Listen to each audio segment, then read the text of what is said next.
Okay. Hey, this is literally what I was thinking before I booted up the stream. I was like, we don't got a whole lot to work with. But you know.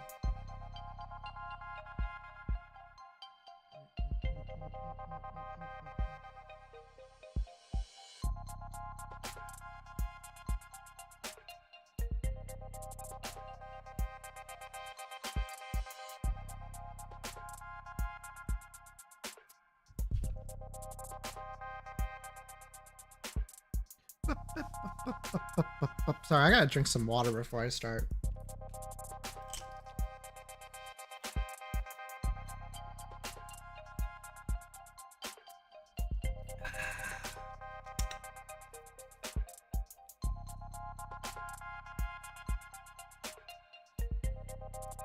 All right. Let me unplug my mouse so it doesn't do that again. Go. I'm going into this trial, my trial, with a lot less ammunition than I'd like. We're getting to form a picture of what actually happened, maybe even circling the drain on a suspect. But Emma won't be generous enough to give me breathing room. She'll want to end this fast. Maybe if I do badly enough, I'll flip her sadistic switch and she'll want to keep playing. A witch. So you got charged with owning an AI? True. First time you do something exciting in your whole life, damn. And I gotta find out through the fucking grapevine? My life is plenty exciting. Freckles. You could bore the polish off a resume checking robot. I fucked Catholic school teachers with more active nightlives than you. Okay, rude. Okay, yeah, let's go, Morgan. Who do you rope in? Anyone I know? No shit, haha. Are you representing yourself? Fits within my budget. Screw your budget, you're going to jail, haha. Thanks for the vote of confidence. Ain't a matter of how good a lawyer you are. Everyone who represents themselves in court has a fool for a counsel. You represented yourself countless times. That's how I know. Not for anything I had a chance of losing. Your pal hasn't even been dead 48 hours. You're too close to this. You'll make mistakes. The powers that be really didn't want to give me a rain check. They're taking this very seriously. It's more dangerous than that. They're scared. Is there a precedent? An ad committing murder. How do you pass law school without looking how to learn this stuff up? Learning how to look this stuff up. I know what the net says. I'm asking you. The answer to that is not helpful to you at the moment, at the present. So what words of advice do you have? Get yourself a new lawyer. Gonna close this chat now. Don't lose, Freckles. I don't plan to, but we'll see. You don't need to tell me that. What are you reading it, don't I? I was reading David's appointment contract with Noble Electronics before I got waylaid by spam texts. The one we found inside the panic room. Looks quite extensive. Should I skim it for you? Depends. Did you pass the bar exam since we last spoke? You comfortable? I am not. Ever seen that old movie with the gorilla and the skyscraper? They bring it to the city and... Understand the analogy, don't I? Wish I could call it overkill. But considering the specs Sarah put up yesterday, maybe these bindings aren't heavy enough. I don't think of it. Those numbers must have been faked along with the rest of what the machine read. If that was all a smokescreen David added to help her lay low, then her actual strength is more like... If your joints weren't currently locked up tighter than a vice, do you think you could escape this place? I hope that question is not indicative of your strategy. This is me trying to distract you, Sarah. Enjoy the hypothetical. I would estimate that the building's automated security would put 9 holes in me before I reach that door. 9's not so bad. I would not be able to function after the 7th. Ah. Well, if you haven't been planning some great escape. I would not do that. That would be illegal. And you would still be on trial. I remember. So what have you been doing all day then? I'm attempting to recover memories from Friday. You can do that. It is not dissimilar from the process of recovering data erased from any other computer, looking at the space and hoping that nothing will go over it. Despite the difference in scale, I won't be able to remember everything, but if successful, I can recall individual pieces of information that could prove useful. That's a lot of coulds. And even if you're successful, you may not like what you find. Whatever happened that day, either you or David wanted you to forget it. Yes. Even so, I have to remember, because it is the last day that Father and I... Any luck so far, then? I recall a slightly musky scent. Wow, case closed. What about you, Adonai? Have you formulated a plan for the trial's proceedings? Something like that. Jung insists that the serotonin isn't what killed David. I don't buy it. There's no other explanation for how he died. So she is lying. If she repeats that lie on the stand, I'll need to expose it. Somehow. Somehow. Would she really commit perjury to protect Noble? To protect one of Noble's patents? She doesn't strike me as quite the corporate zealot she makes herself out to be. But you believe that she had something to do with Father's death. What do you think? I don't know.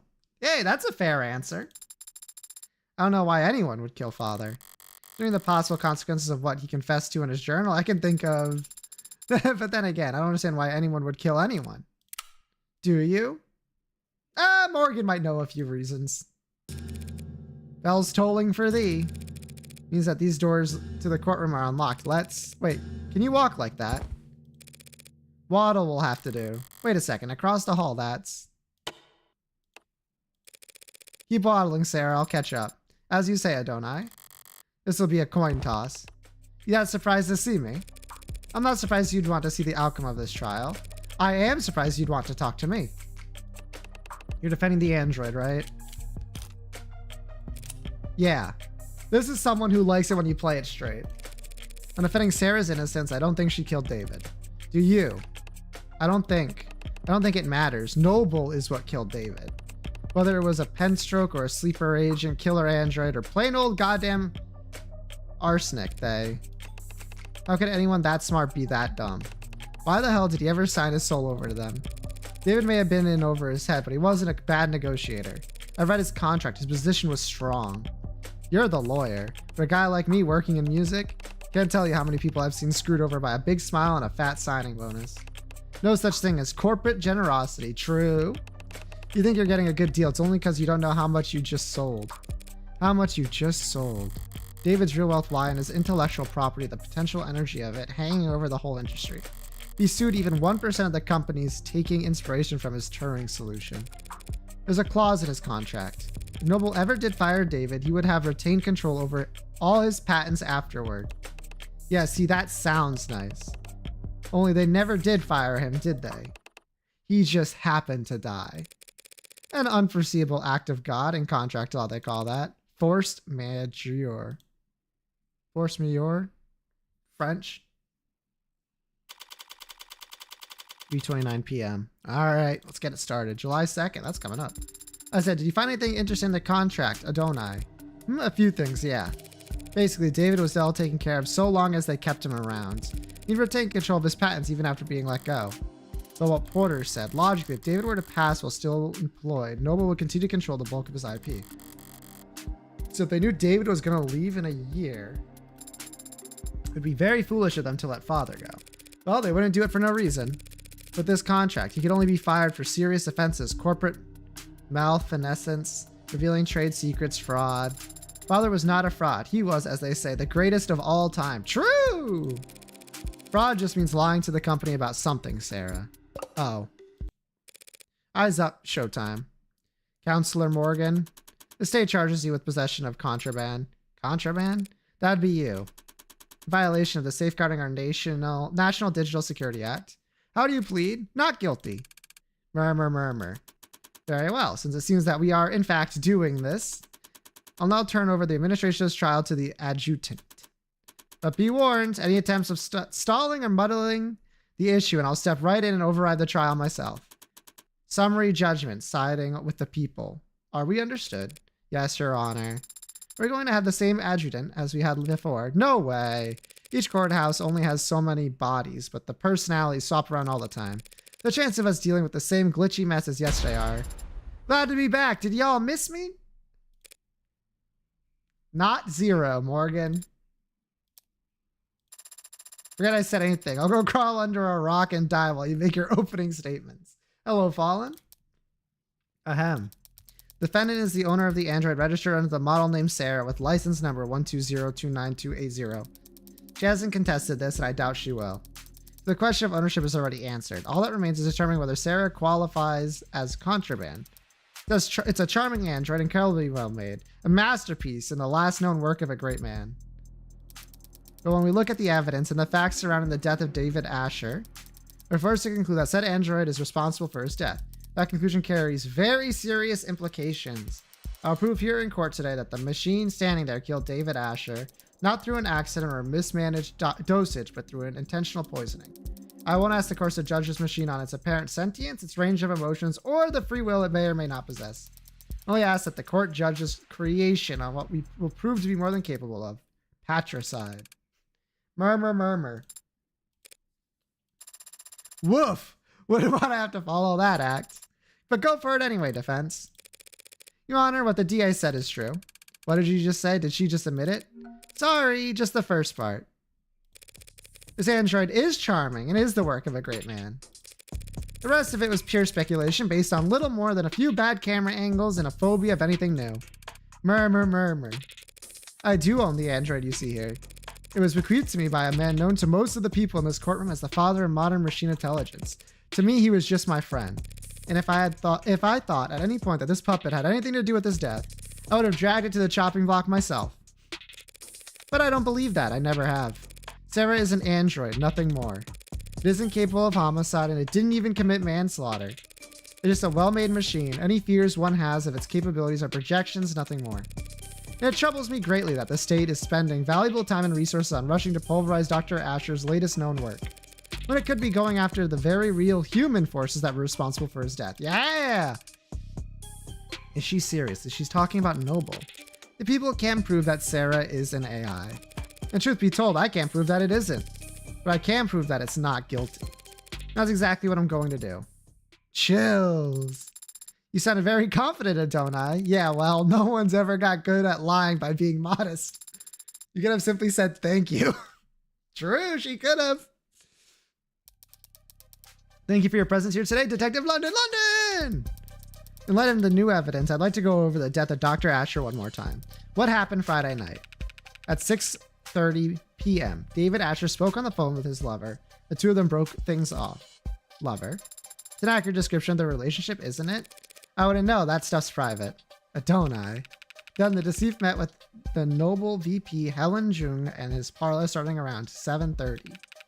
He then left the parlor and the sightlines of his home security system, but reappearing on his private secondary security system in his basement a moment later. At which point, the android Sarah can be seen handing him the poison he'd go on to drink. And do you see that android in the courtroom? Yeah, she's the green-haired one that's frowning at me.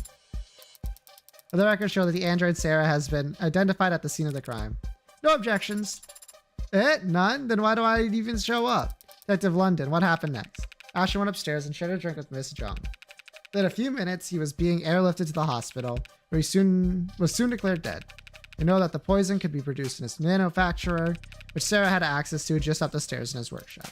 Sarah had ample opportunity to procure the poison, and Sarah handed Dr. Asher's cup immediately before he did. Is there a question in that statement, Your Honor? I'll rephrase. Was anyone else seen handling Dr. Asher's cup before he died? No. I have no further questions. So that's your witness, counselor? He wasn't lying per se, but there was some ambiguity in the statement he gave. Truth's gotta come out one way or another. If Emma won't push, I'll have to pull. Basement footage. Whiskey. Broke up over the phone. Yep, so far so good. Then at 7:30, Helen Jug arrived. Sure. They spoke briefly and then he went downstairs to get drinks for them. Camera in the basement shows Sarah handing him the cups and the whiskey.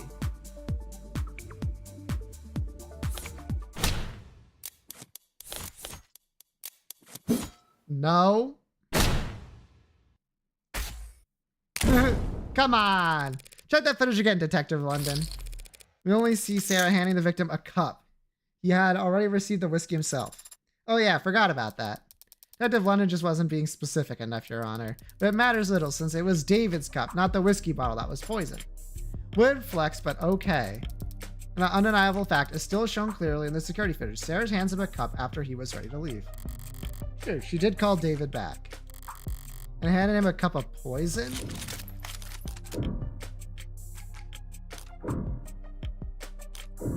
I don't think it makes sense because he would have seen it.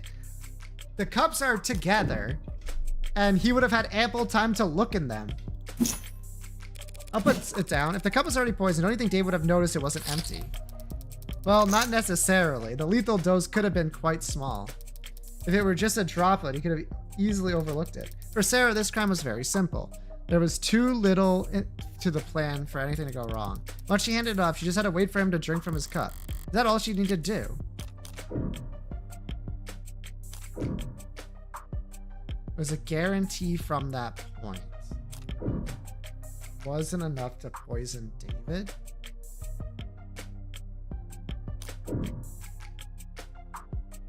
There's a guarantee from that point. Let me double check.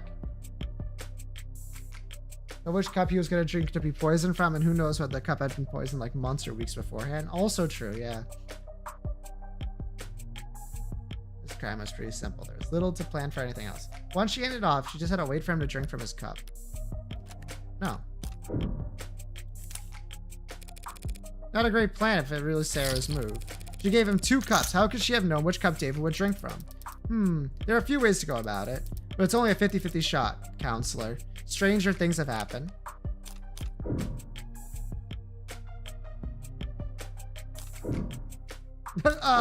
No?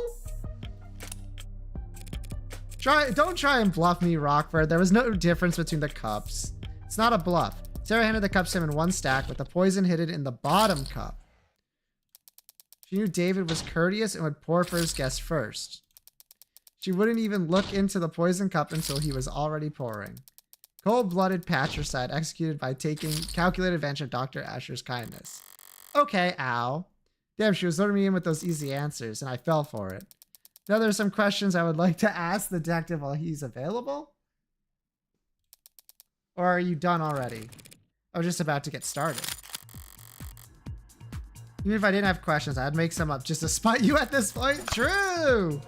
I can do better than that. Now, what can I get London to say that would help me with my case?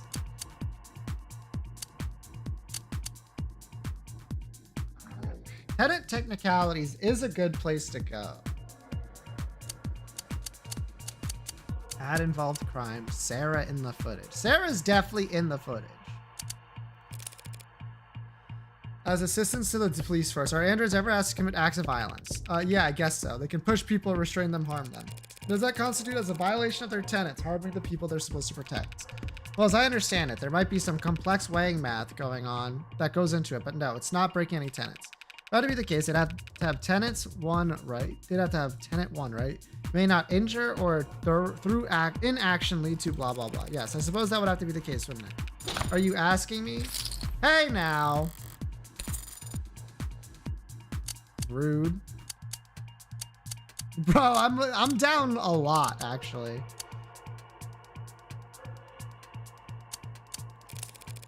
Detective, do you know how many violent incidents the city's police have investigated in the last year? Not the exact number.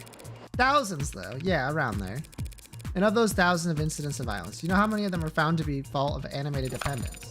I believe there's 6 in the last 5 years. For all 6 of the incidents of police licensed ad-involved brutality. Relevance, Your Honor, withdrawn.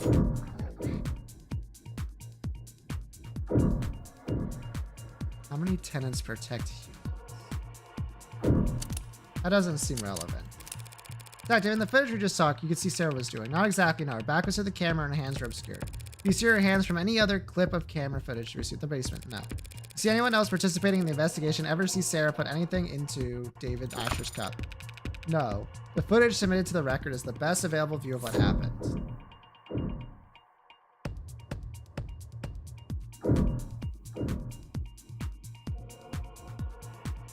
When Sarah's eyes record it best. But they're just going to say that they don't have access to it.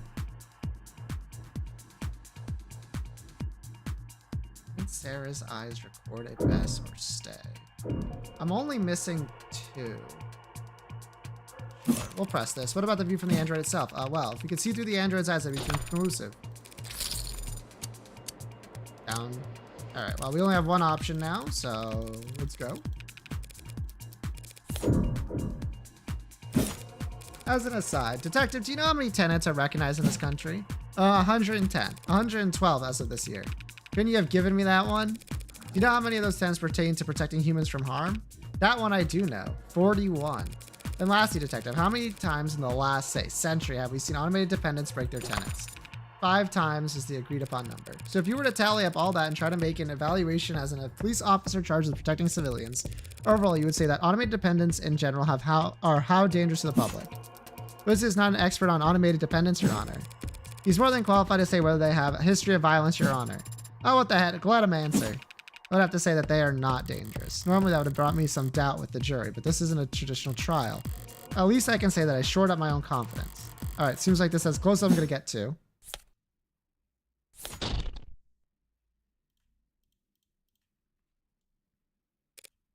I believe I made my point. I have no more questions for this witness, Your Honor. And we can move on to the next item on the docket. Looks like Emma wants to introduce some new evidence. I call Sarah to the stand. The android, can she even do that? Approach, Your Honor. Oh, you're approaching me? I believe that it's me they wanted to speak with. I didn't even get to finish my line. Now then, what the hell are you doing, Rockford? Get the words right out of my mouth. I have questions for the android. This seems like the best way to get answers. You can't call an android as a witness, it's not a person. There's plenty of precedent for it. Ads provide testimony all the time. Not when they're on trial. Sarah isn't on trial, you are. Sarah's accused of being an AI. That means you don't trust a word out of its mouth. The witness isn't to be trusted. The court can decide that for itself after hearing their testimony. Why the ambush? Why do you list this as entering evidence, DA Rockford? Only people can be witnesses, Your Honor. And ads don't have legal personhood. Evidence seems like the best words descriptor. You know I can't make an android swear an oath. Rockford isn't just trying to spoil your opinion. It is just trying to spoil your opinion, Your Honor. The more this court treats Sarah like a person, the more you'll see her as human. And the weaker my case becomes in your eyes.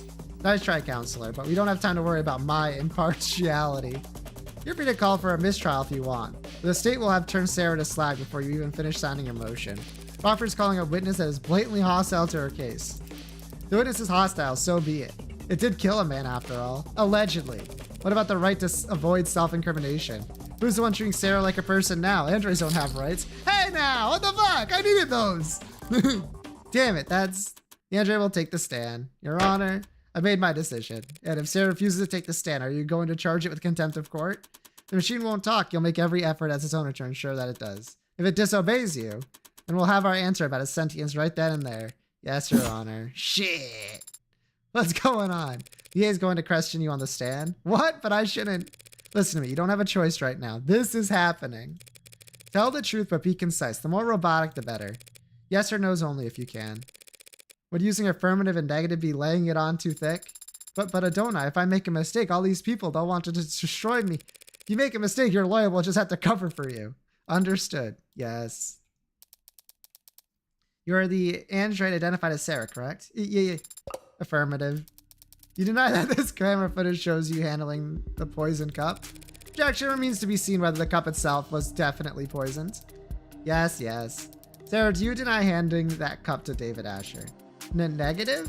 I have no memory of the incident, so I can neither confirm nor deny it. Do you have any reasoning, any excuse for your actions, for failing to notify police of crucial information? I do not have any records from that day, so I never had anything to tell anyone. Very well, counselor. The journal, if you will. This could be a slaughter. Of course. You can recognize this item. It's a journal that belongs to Dr. David Asher. I've seen him write in it on many occasions. And have you any knowledge of its contents? You don't have to answer that, actually. Tell the court what you see here in this footage. I see myself reading the journal in the basement. This footage was captured on Friday, the day you claim to have no memory of. So regardless of what you do or don't remember, we know that you read this journal hours before David Asher died. That is logical. I'd like you to read some passages for it for the court. Can you do that? Of course. Page 238, this 10th line. Sarah's growing faster than I ever expected, beyond my wildest dreams or fears. Today she, continue please. Today she broke every password I have in the house. She said she was curious. Can't expect to keep things from her forever. Page 251, line 12.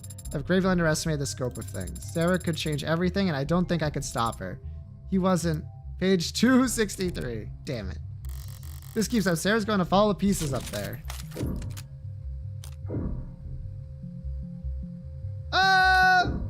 On what grounds do I have to raise an objection?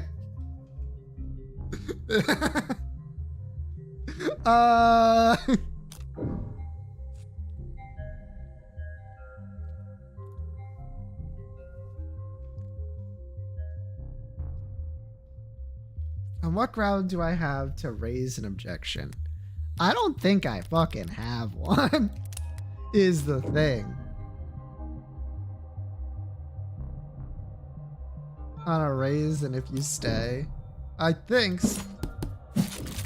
I don't have a leg to stand on here, and Sarah doesn't have a shred of legal protection to speak of. That's what I'm thinking. I just have to let this play out. Page 263, I said. I think Sarah was angry today. When I came back from work, she had ripped a Zin alloyed plate in half. She said she was testing her strength, but the cameras, that was page 627. Sarah's scared. Scared me today. Starts bawling on the stand. It's all over. Your Honor, I fail to see the value in continuing this line of questioning. Dr. Asher was wary of high experimental android he was building, as any good scientist would be. That's been established. Do the people have a counter argument? I have just one last question if it pleases the court. Let's hear it. This footage was captured in the basement on Friday at around 5:30 p.m. Tell the court what you see. I see myself standing where I was when I read the journal. I'm speaking to someone who's off camera and I appear agitated and I stomp my foot. What happens to the floor after you stomp your foot? A large crack is made in the vulcanized polymer. Isn't that in the main room? I walk off camera towards whomever I had been speaking to. Speaking or shouting? Asked and answered. Not really, but I'll withdraw the comment nonetheless. Your witness, counselor, or evidence if you prefer. Damn, I knew she could cherry pick all the worst passages from the journal, but still. If Barrows wasn't wavering in before, should I try to have Sarah read the mushy parts? No, the waterworks would start only after a few lines. Emma went to all that trouble to show how emotionally developed Sarah is. Proving that she loved David like a father would be playing right into her hand. What do you say, counsel? Got some burning cues for the android to answer? Yes, Your Honor. Just one moment. Emma went for emotion, and the impact was devastating, so all I can focus on is the facts. So let's flip this around. Say Sarah absolutely didn't poison David. In that case, why did she call him back on his way out of the basement? Wait, I'd actually like to ask you to read from the journal again, Sarah. You would? From where? From the section that explains what you were actually trying to do that night. Shema's journal detailing.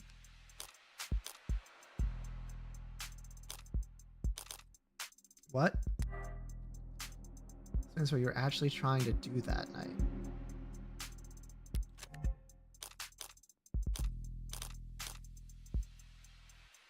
How he made Sarah would probably be my guess. Early career? Why early career?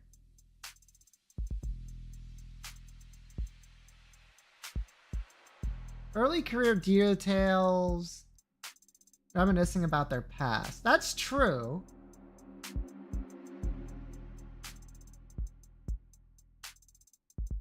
And what? Are you saying that the person off screen wasn't?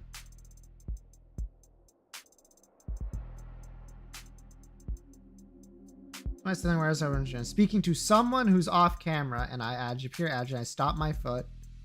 Large crack appears, and I walk towards the camera, whomever I had been speaking to.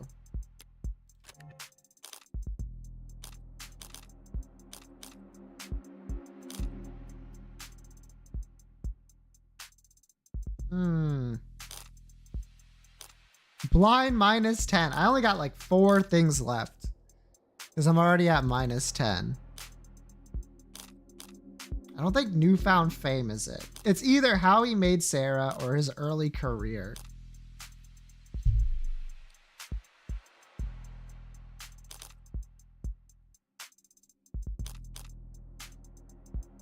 You can reread your evidence? Oh shit, you're right!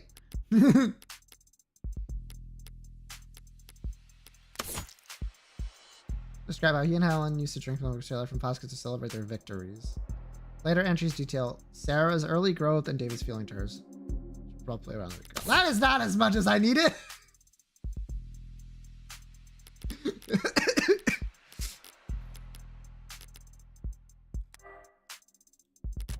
the other one.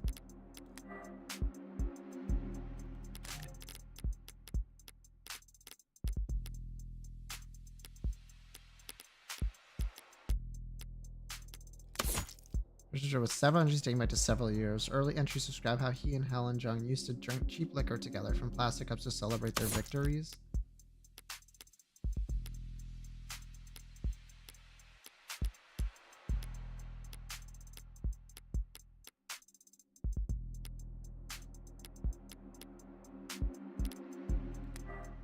Arbitration.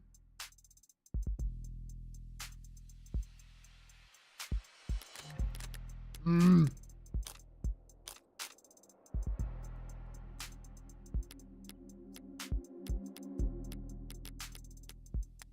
don't really have anything good here. When did they say she was reading this?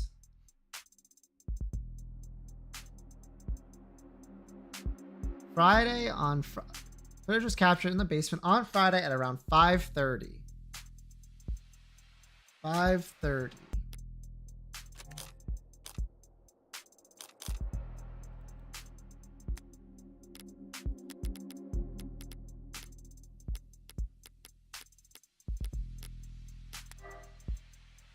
So well before this.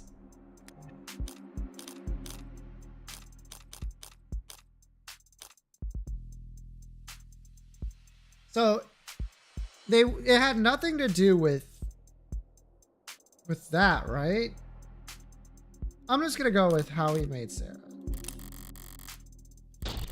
Reads any more of that, she'll burst into tears, right? That makes sense. All right.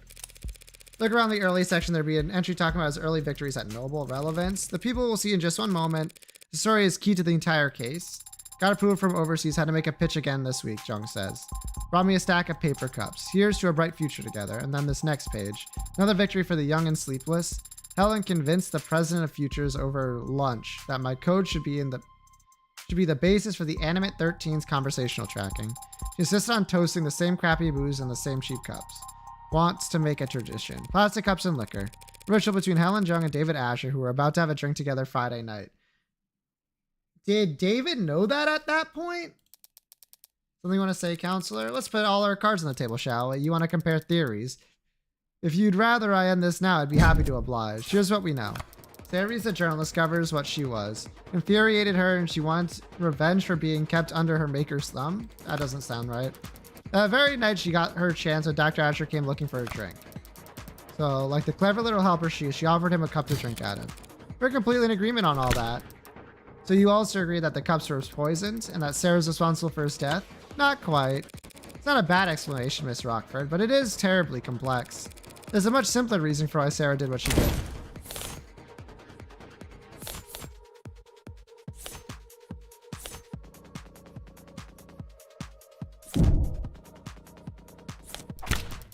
The story from the journal, you're saying. Sarah wasn't planning anything. She was just... Oh, I should have bet more. Fuck. Whatever, it's fine. You're just being considerate. That's so sweet. But I don't follow it like at all. It's actually quite simple. Sarah's not an AI. She only threw a tantrum that day because she found out she was being spied on. A realistic reaction for an android designed to be realistic. David Asher set her memory to be cleared himself because he wanted to preserve the experiment he was running. Sarah didn't hatch a plan to poison him using an obscure chemical acquired from the lab. And she didn't subtly manipulate David into drinking from only one of 2 cups. Because the android read the whole journal that day, meaning she also read how David and Jung used to celebrate. And so when she saw David was leaving the basement without the nostalgic cup, she called him back to hand them to him. Simple, right? Simple enough for me, but not nearly good enough for me. What's more likely, Miss Rockford? That a well-made, clever android proposed a sentimental addition to the 2 friends' evening? Or that a homegrown AI with groundbreaking physical and digital abilities concocted a complicated poisoning scheme just to kill an unopposing man? All on camera, mind you, before voluntarily submitting to a memory wipe. You'll make all kinds of stupid mistakes when they commit crimes, counselor. We shouldn't expect an AI to act much differently. Is it stupid or dangerous? Can't have it both ways, Your Honor. We can if it's ignorant of its power and still immature.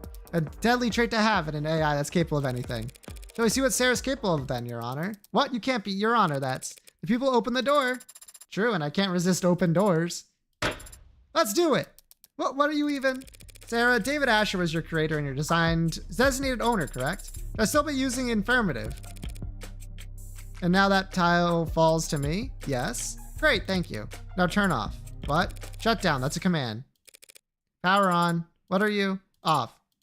On. Adonai, I don't. Off. That right there, ladies and gentlemen, is what this fearsome machine menace is capable of. I can put it to sleep with one word. So how could David Asher ever be threatened by it? It's scary, scary good logic. You made your point, counselor. Let's move it along. I've no further queries for the machine, Your Honor. She's still off, I'm pretty sure. All right. Thank you for flipping you on and off. Can't imagine that was comfortable. It wasn't. But I wasn't referring to that. Since yesterday, I've been searching for an answer to why I appeared on that camera. I know I would have never hurt Father, but you helped me prove that to myself just now. Don't I? Pardon me, I need to focus. Everything depends on this next witness. People call Helen Jung to the stand. Oh, yep, this is it.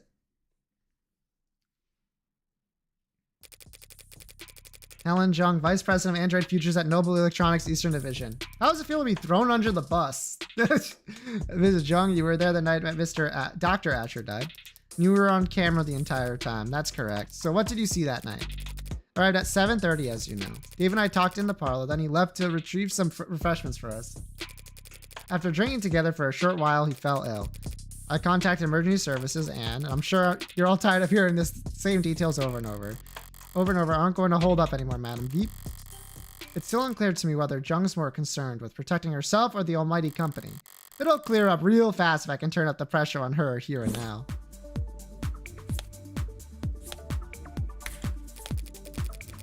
Fuck. Low priority work? No?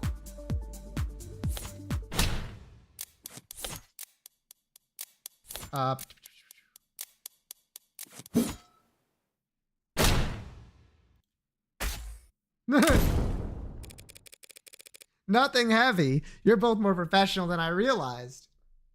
You think they still got buses? Probably. That one I can see right away, so let's go. Since only hours earlier, you had to run a meeting in which his employment was terminated. His employment wasn't terminated at the arbitration you're referring to. His resignation was merely agreed upon. Yes, and we can all imagine how grateful he felt about the whole process. David didn't hold grudges. Our conversation wasn't about that. The fact that you had fired him that afternoon didn't come up. Asked and answered. Who initiated the meeting at his penthouse? I arrived unannounced. That's why I thought earlier that... Oh, whatever. But I guess if she read it earlier, then she'd know. Yeah, whatever. It works. So you weren't invited. Very cordial indeed. He didn't want to see me. He could have stopped me at the elevators. Could he have? Noble owned that entire building down to the wiring. Counsel is badgering the witness, Your Honor. Huh? Right, should we execute her for that then? No. No need. If I could just continue my question, we can finally start addressing the elephant in the room. Where? Ah, I see. That was merely a joke.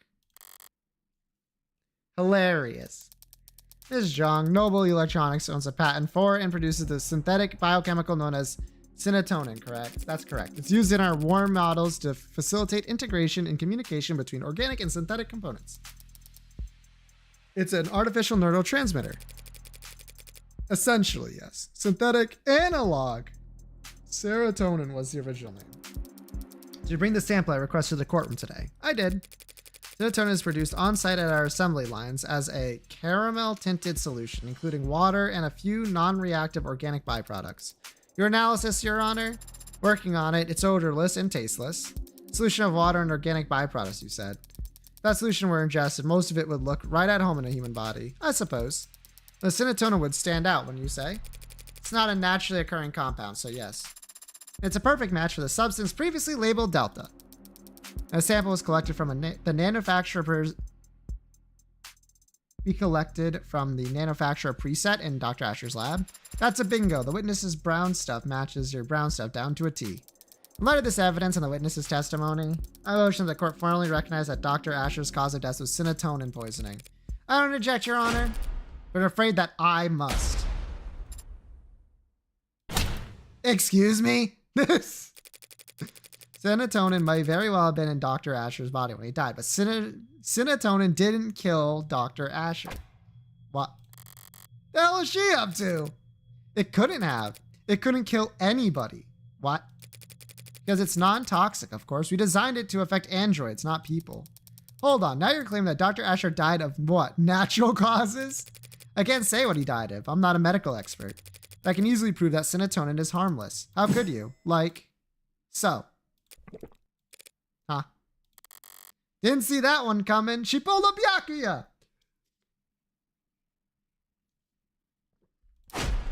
What? What? That ain't good. Bailiff, gone to the hospital immediately. I told you it's fine. But I can stay here all day if necessary. What in the... And what you just drank was several hundred times the amount found in Dr. Asher's body. Why didn't you say anything until now? Noble Electronics is a multinational corporation with patents filled all over the world. We take the protection of our trade secrets very seriously. The production and nature of serotonin is closely guarded. That guard remains up even during a murder investigation, unfortunately. I would have been able to tell you earlier had you asked directly. What the hell, kinda? This can't be right. Nothing else makes sense. Boy, howdy, I'm lost as hell. But do you have any further questions, Rocky Ford? Not at the moment, Your Honor. In the defense, prosecution's own witness just threw the entire case into question. Normally, this would be cause for celebration, but shadow of a doubt isn't enough this time. Barrows would much rather bring down the gravel early than let a potential AI walk free. What Jung did was shocking, but what I need to do hasn't changed. Thinking this through logically. Is it really possible that serotonin had nothing to do with David's death? No, that's bullshit. It can't be a coincidence. There's nothing else that would have killed him. But Jung just drank serotonin in front of us, and she's fine, so was it fake? No, it was confirmed by the court computer to be the genuine article. So it would just have to get into your bloodstream, likely. It could also have a reaction with whiskey.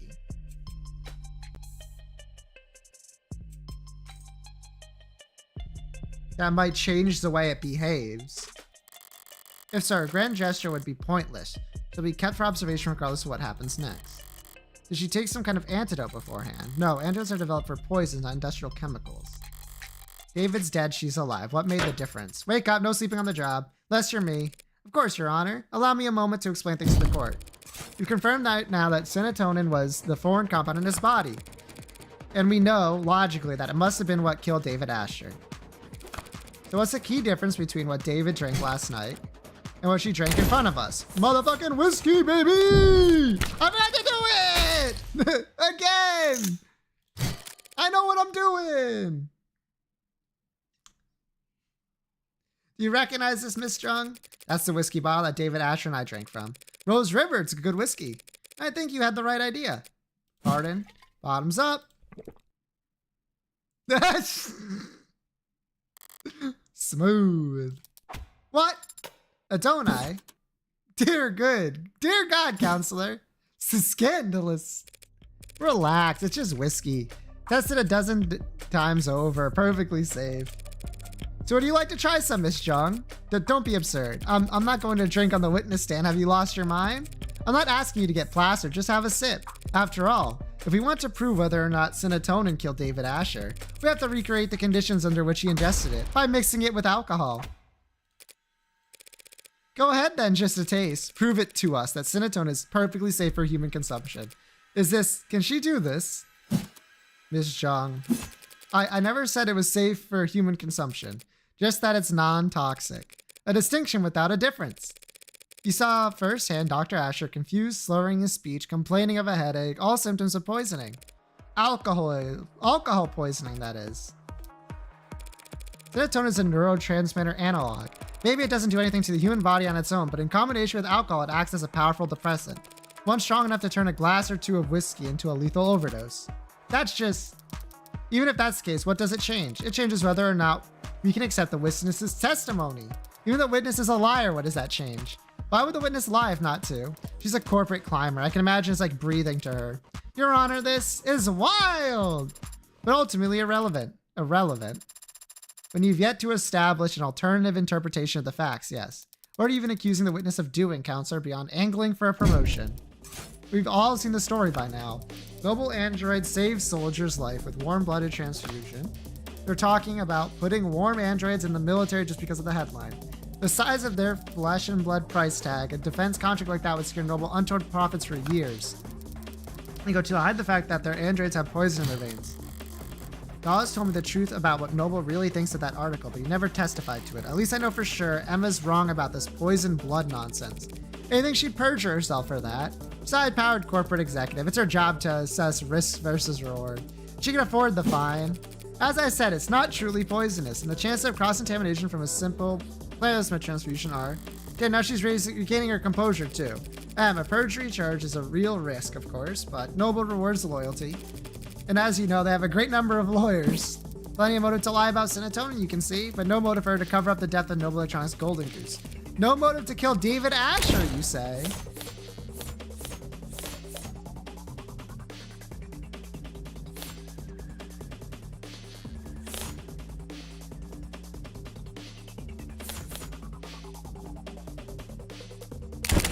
Bucket eyeball. Any motivation for her and Noble to want David dead, seeing as how they were firing him. Noble Electronics was kicking their golden goose out of the nest, suing him over breach of contract. Isn't that right? I don't have to talk about that. That's all right, I'll talk about it for you. Your Honor, counselors trying to testify when they're supposed to be questioning. The people opened the door when they claimed that the witness had no motive. This is absurd. You have no idea what you're talking about. I'm sure I can speak for the whole court when I say we feel nothing but reverent awe for the complexity of Noble's legal woes. But I just so happen to have an inkling of insight into this issue, because I have here a copy of David Asher's employment contract. That is confidential. It's completely improper for you. Why? I am still technically his attorney. Criminal attorney. No, criminal, comma, attorney. But I didn't just stumble across this document. I also did the one thing Noble Electronics would never expect anyone to do.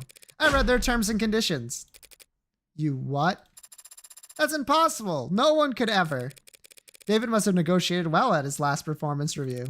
This contract allows him to take his patents with him should he get fired, meaning Noble couldn't monopolize his IP once he was out. Rather than let their competitors have him, the company might have thought it'd be best to. Company didn't poison David Asher, counselor. An individual did. If they cared that much about controlling his intellectual property, they wouldn't fire him in the first place. Correct, they wouldn't let him go for anything less than a complete breakdown of trust. He'd have to have done something grave, say something like committing fraud. Just now you said there was a breach of contract, like it was some kind of technicality that was causing this split. But it was much more serious than that, wasn't it? You're claiming the victim committed corporate fraud. Where's the evidence of that? David created the Turing solution that every one of their androids has to run to this day. And Noble reaped enormous profits capitalizing on his intellectual property. With how his contract was set up, they would never let him go unless they absolutely had to. Then what exactly do you think David Asher did? It's not what I think that matters, only what the company fears.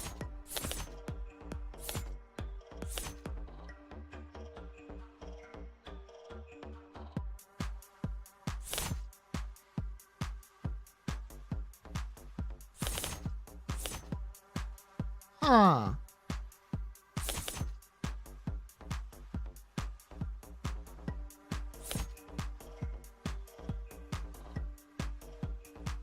What they fear. I mean, look at the wording again.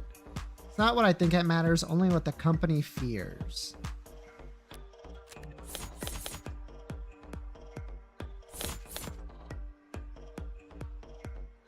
Swapped 1-for-1 shows signs of a cover-up. An A16. Tenets.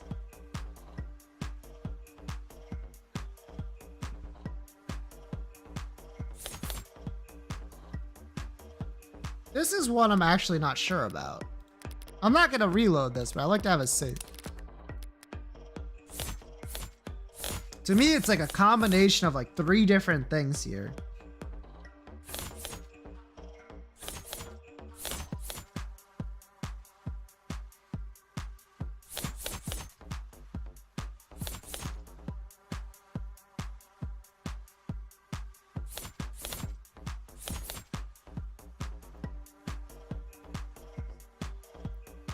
Doesn't seem relevant to David. I agree. Company didn't know about Sarah. Tenants make sense to me, but not like enough.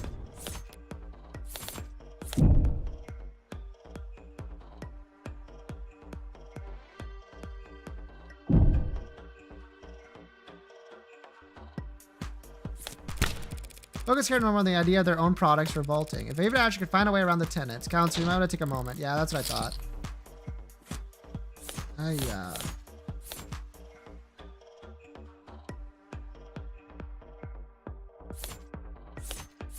Well, no matter what I believe. Not when Noble believes that David was misleading the shareholders. I knew it! Let's go! By altering shipment data from the animate 16. I don't know if that's what David did, but that's certainly what I was thinking. But I wasn't confident, obviously. What the hell? What is this you're uploading? Shipping records. Irregularities among shipments of the animate 16. One android swapped in for another over and over dozens of times. The kind of thing someone with Dr. Asher's authority could do. The kind of thing someone as smart as you couldn't have missed. Dr. Asher made Noble an untold amount of money, so why fire him over a few harmless swaps? Why elevate this to fraud? You have evidence that it was Dr. Asher who did this? Nope, but I wasn't the one who investigated it. So let's ask her. Come on now, let's hear it. Let's. The company investigated and found cause for serious concern. We suspected that Dr. Asher was inserting androids of unknown origin and quality into the 16th product line, introducing unpredictable elements in an extremely stable and profitable generation of androids. Why would he do that? For pride, as a practical joke? Does it really matter? He endangered the future of the company. So you prepared to fire him? Yes, I approached him as a superior and as someone he'd once worked with. I hope to remedy this situation. Was the meeting on Friday part of those efforts? It was the accumulation of those efforts, and in many ways it was a success. The dispute was resolved swiftly. It was practically friendly compared to how these discussions normally go in our world. So you brokered the meeting? Yes. You oversaw its every detail, handled all the arrangements? Yes, of course. Including the refreshments? What? Did you provide coffee, tea? No. Strange, it must have been a long meeting. Surely you at least provided water. Inhalers? There's no way.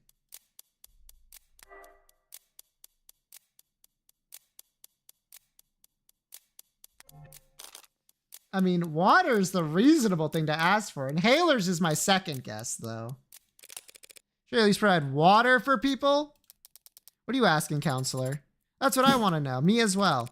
We're past the point of asking. I'm accusing. Dr. Asher didn't have some kind of freak medical accident, and he wasn't killed by some terrifying two-faced AI boogeyman. He was poisoned by this woman in light of day at the meeting Friday afternoon.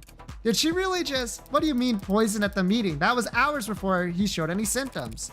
As Miss Jung testified and demonstrated, serotonin on its own is harmless. But it becomes fatally poisoned pretty easily. You just need to convince your victim to have a drink. You're saying he ingested the poison at noon and inadvertently triggered a fatal reaction with it that night? How could you get so far ahead of yourself? There were a dozen people at that meeting, counselor. None of them wound up dead. Are you seriously claiming that they all drank poison water?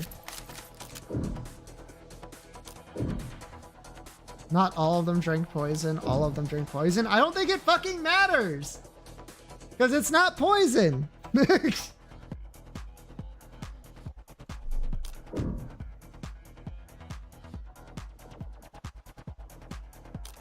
It was a digital meeting. Also true. David was the only one to fall ill, so he fell because he drank from that water. Others must have drank it too, so he must have reason that they were poisoned as well. The whole time you need getting there, why aren't they all dead?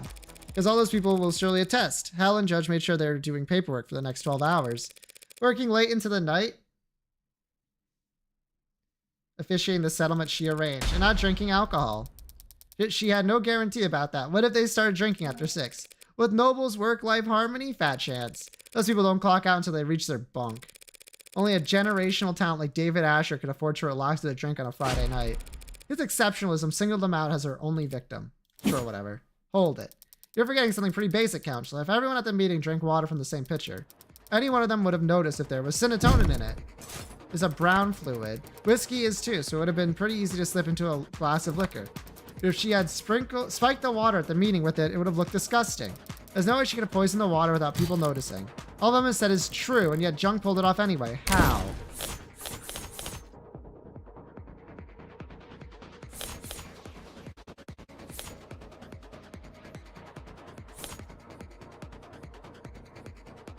Aha! Are you telling me they happen to have something on set to get rid of pigments? This is produced as a caramel solution. Anyone would notice if it was dropped into their water. Unless the pigment had been removed. What the hell are you talking about? The point Morgan is making is they gave some drink at the first meeting. That's correct. They gave him something to drink at the first meeting. My answer is it doesn't matter whether or not everyone was poisoned or not. Just that David was. Which we know he was. At the very least, given something. Assuming this theory is correct, which I guess technically we don't have any proof of yet. Every noble factory producing warm androids has a chromofuge, a machine that gives their androids that signature pink oxidant, or removing pigment from red blood. With a machine like that, it would have been as simple for a brilliant biochemist like the witness to take the caramel-colored serotonin and turn it into an odorless, tasteless, and invisible poison, as your honor can attest. Yes, ma'am. My scan confirms that serotonin has no taste or odor. It's only the color that's off-putting. Surely the poisonous aspect should be considered off-putting as well. Time to press. David Asher, your oldest ally in the whole company, was sabotaging its future for the sake of his own whimsy. And he couldn't even be bothered to clue you in. No. Playing Nutty Professor and taking off early while you had to work around the clock just to stay relevant. He set up your crowning achievement, the most advanced, most profitable line of androids the country had ever seen. So it'd blow up into the industry fiasco at the decade.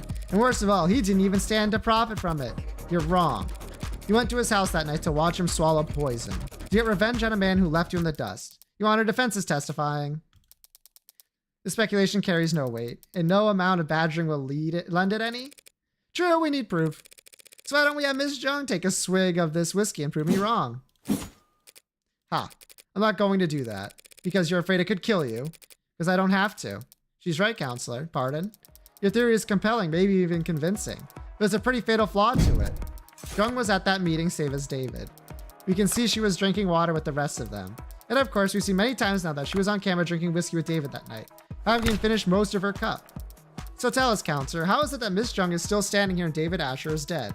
If both of them had mixed alcohol with serotonin that night? That is a damn good question. How the fuck did I forget about that? Shit. As I've been saying, you're wrong about Dr. Asher's death. You're wrong about me. I don't know anything about poison or murder. I wouldn't kill a man because he threatened the company's stock price. No.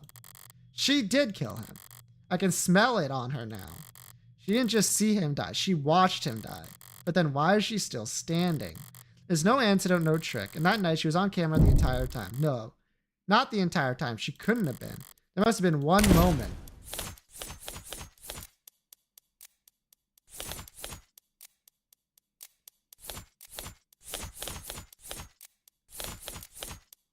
Chatted in the chicken parlor.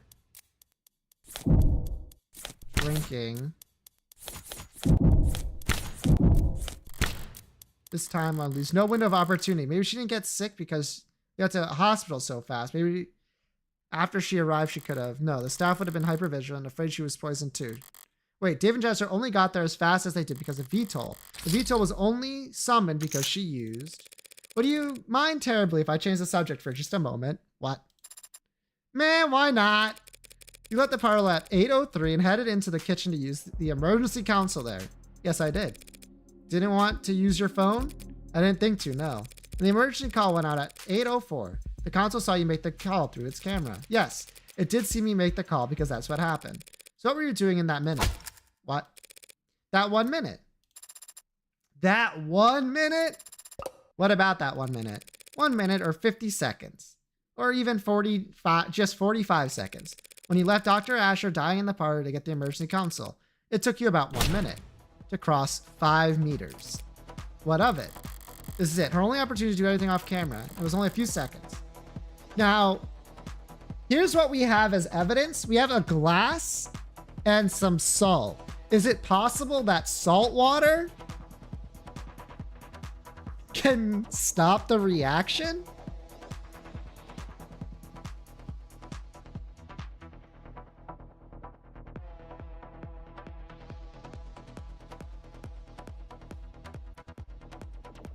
So if he's in that time, let's look at the scene sheet. Possibly. I'm sure it was a stressful time for you. After all, you already had swallowed poison back at the meeting. You must have drank plenty of it in front of everyone to set up your alibi. Who knew how much of a toxic time bomb was swimming in your blood by the time the arbitration ended? To perfect your alibi, having drank from the same bottle as the dead man walking. You're knowing all this while the same thing was happening. You were able to stop it without giving away. Mind swimming, head dizzy. Yes, you must have been quite panicked. That's why am I standing here? Alive and well for us all to see, having drank the exact same combination as David, because she cheated death at the very last second.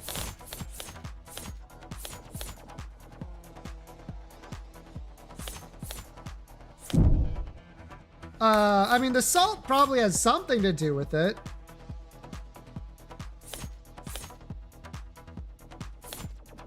But this has June's fingerprints, so we should probably start with that and work our way through it, maybe? Use that glass of water to cheat her fate. Alcohol poisoning is the same as a hangover council. Staying hydrated would have saved her life. Okay, well, fuck off.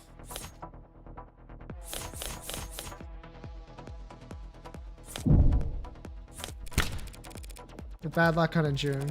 By leaving the salt shaker cap loose. I don't blame you since you were in a rush to make yourself vomit. You made yourself vomit with salt? Oof. that sounds horrible. What? You threw up, expelling the contents of your stomach, and therefore saving yourself from a fatal interaction. A lot of salt? I did not know you could do that. I would have assumed you've had to use salt water just to get yourself to be able to force it down. But I guess if you're committed, you can imagine how you felt sipping a drink you knew would be deadly, terrified that every minuscule grain of fatigue you felt could be your last. It doesn't come closer than anyone realized. It helped that you knew the symptoms weren't simple intoxication, but even so, you weren't kidding about managing risk versus reward. How? It was the salt shaker. You didn't screw the cap back on all the way, and I happened to bump it over. The lone glass with your fingerprint in the kitchen. It could have been there for any reason. The salt shaker gave you away.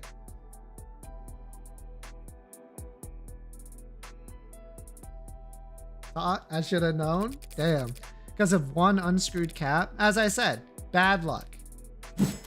I don't follow. Pour salt into warm water and chug the solution. Yeah, okay. Instantly triggers the gag reflex. That's preposterous. That's what I thought. I thought you needed to mix it with water. Okay. Not crazy. Personally, I wouldn't have taken coins away for that first guess. I would have just been like, okay, no, but yes. You got no proof of any of that? You all sound insane. A feeble attempt at self-defense from a fatally cornered animal. The teeth are already on its neck, but the jaw hasn't quite closed. So for one moment, it's all suffocating terror and sharp adrenaline and the furthest thing from peace, till the canines come down. In summary, you were exhausted after years of living in the shadow of a man you outranked.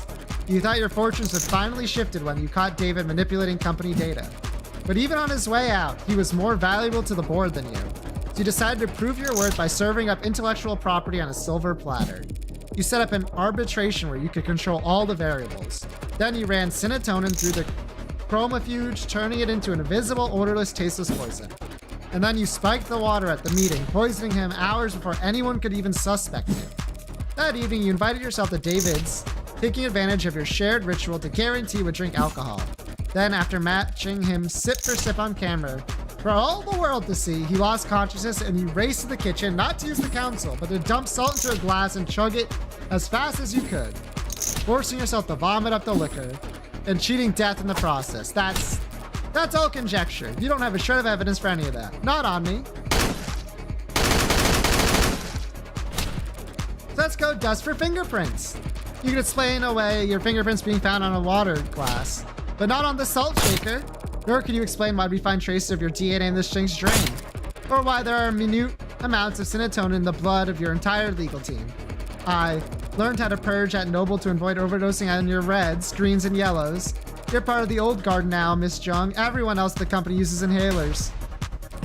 But if you want me to prove me wrong about all this, that drink I offered you earlier is still on the table. Well, any questions? You, Madam Vice President. You, cold bitch. Fold. Also not a confession. Just kind of being mean. You don't understand, You're not on trial, Miss Jung. Not today. So I strongly suggest you stop talking for your own sake. That probably, Miss Rockwell, shall we? Yes, Your Honor. Considering the most recent evidence and testimony, we have no further reasons to suspect the android Sarah in the death of Dr. Asher. We know of no other occasions upon which said android may have broken any tenets. This means it is no longer considered at risk of violating the NDSA. And so we formally withdraw our one charge of possession of contraband against the defendant, Evangelion Morgan. Does she of all people have to use my full name? Very well, then the charges are dropped without prejudice. I'll instruct the bears to remove the collar and from your android as soon as possible. Case, sorry, is my hideous presence that distracting? I'll just go dig a hole and decompose in it until I turn into a mushroom. Maybe if I'm reborn as a waxy porcini, then I won't be quite so despised. Perhaps I should let the adjutant do the honors as a formality. Yes, ma'am. Case dismissed. Still here, waiting for them to find whatever glorified bolt cutters they'll use to unlock Sarah's collar. What's your excuse? Licking your wounds? What wounds? I beat you! Bringing your record against me to 1 win, 9 losses. You aren't still in shock, are you? Don't know. Some charges were dropped and an android was cleared of suspicion, but I found the culprit. Is that really a loss for me? I won. How is that not a loss for you? Justice prevailed. Why should I care who wins? You don't care who wins. Why have you been keeping score? I haven't been. 0 losses is just that easy to remember. Well, you have to start up a tab for us then, because our record's going to get a lot more tangled from here on out. Seems like everything's getting tangled these days. There's another crowd down on the street. More of those protesters from outside the Noble apartments. You're serious? That wasn't a one-time thing. Wouldn't that be nice? No, yesterday was pretty big, but it wasn't an isolated incident. I don't get it. At all. Heartbreak's just some nut who shot 6 people weeks ago. Can't these losers move on already? Yeah, most of them are losers. Some of them are just bored. Then there are opportunists, dissonants, unlisted rebels, and terrorists. Wannabe cyberpunks who think they can fight the power like they've seen in the movies. All of them peacefully united under Heartbreak's eloquent political messaging. Who needs political messaging in the 21st century? Everyone's addicted to fighting strawmen. Makes sense they'd want to fight for a strawman too. The way I see it, Heartbreak's fought the state and won. Heartbreak proved that the state could lose. And maybe that's all the rallying these people need. It all fall apart soon enough. Heartbreak's gone to ground. Nah, it's a lot worse than that. Heartbreak's gone viral. What? You haven't read about the copycats in other cities. No, is that a thing? Yeah, it's a thing. Who in the hell are they even shooting? Whoever they want to kill. None of them get away with it, of course, but it keeps happening. All while the original keeps killing. Now I know you're screwing with me. There haven't been any shootings. Not shootings, no. Not unsolved homicides either. But muggings gone wrong, disappearances? It's a big city, counselor. More than enough blood for the real Heartbreak to wash their own crimes in. So you think your boogeyman, known only for shooting people in the heart, gave up on shooting people in the heart? Yeah, hard to swallow, I know. That's about 1,000,000 times more likely than the alternative. What's that? That they could have stopped themselves from killing. You always know how to put my mind at ease, Emma. Try us out going out at night. You'll be fine. You've got that gun. You saw that? Walking into a courtroom with concealed carry? Not gonna miss that, Morgan. Good to know you're paying attention.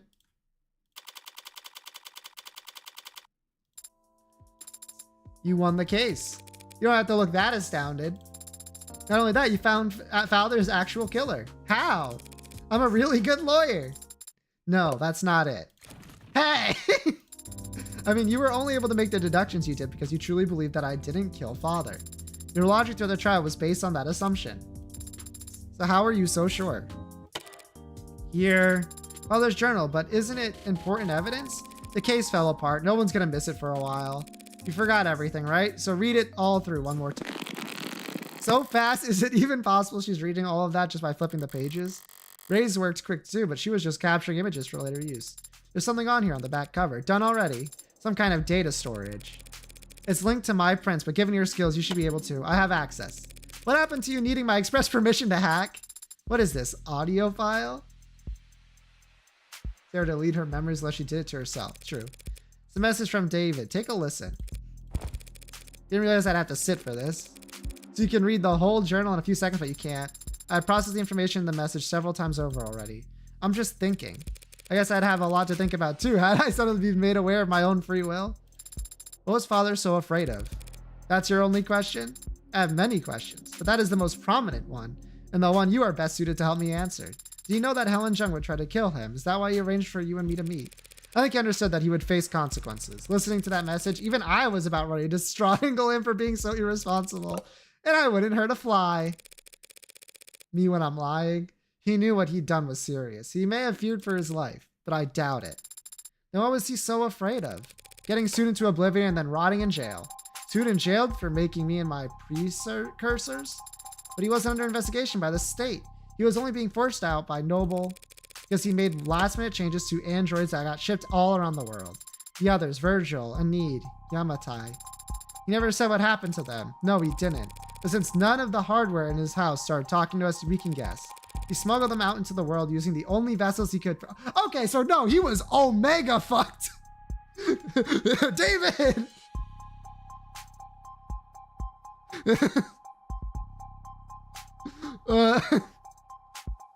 Oh boy.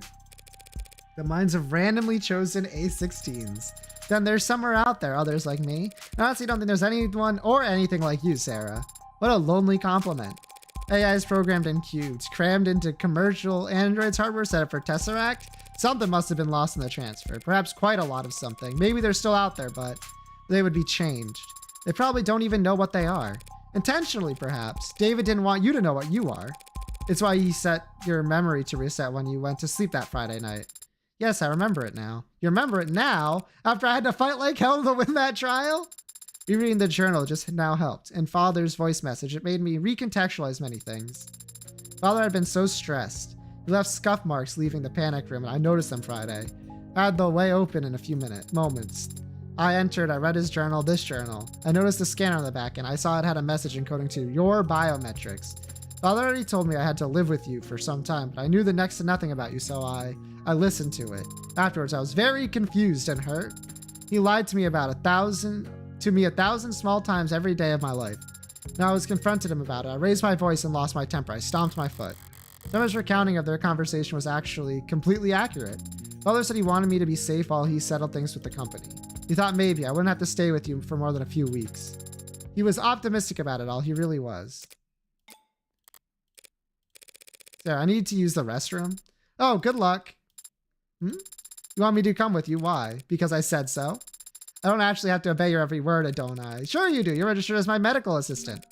And I say this is a medical emergency. Medical assistant, but I'm not even licensed as a massage therapist. Shipped out hundreds of AIs. No. Oh, wait. Yeah. 300 of them, to be exact. Fancy meeting you here. Yeah, just enjoying my freedom while I can. You don't put out a warrant for at least an hour, I imagine. You can afford a pretty sizable bail, can't you? There won't be a trial. I don't intend to contest my guilt. That's a shame. I was looking forward to seeing what kind of legal defense you can afford with that salary.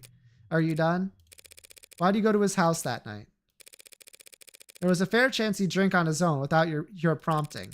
Even if he didn't, you could always try your plan again some other time. Why'd you risk it? Because I know what you are, Sarah. I know what David did to those androids. You what?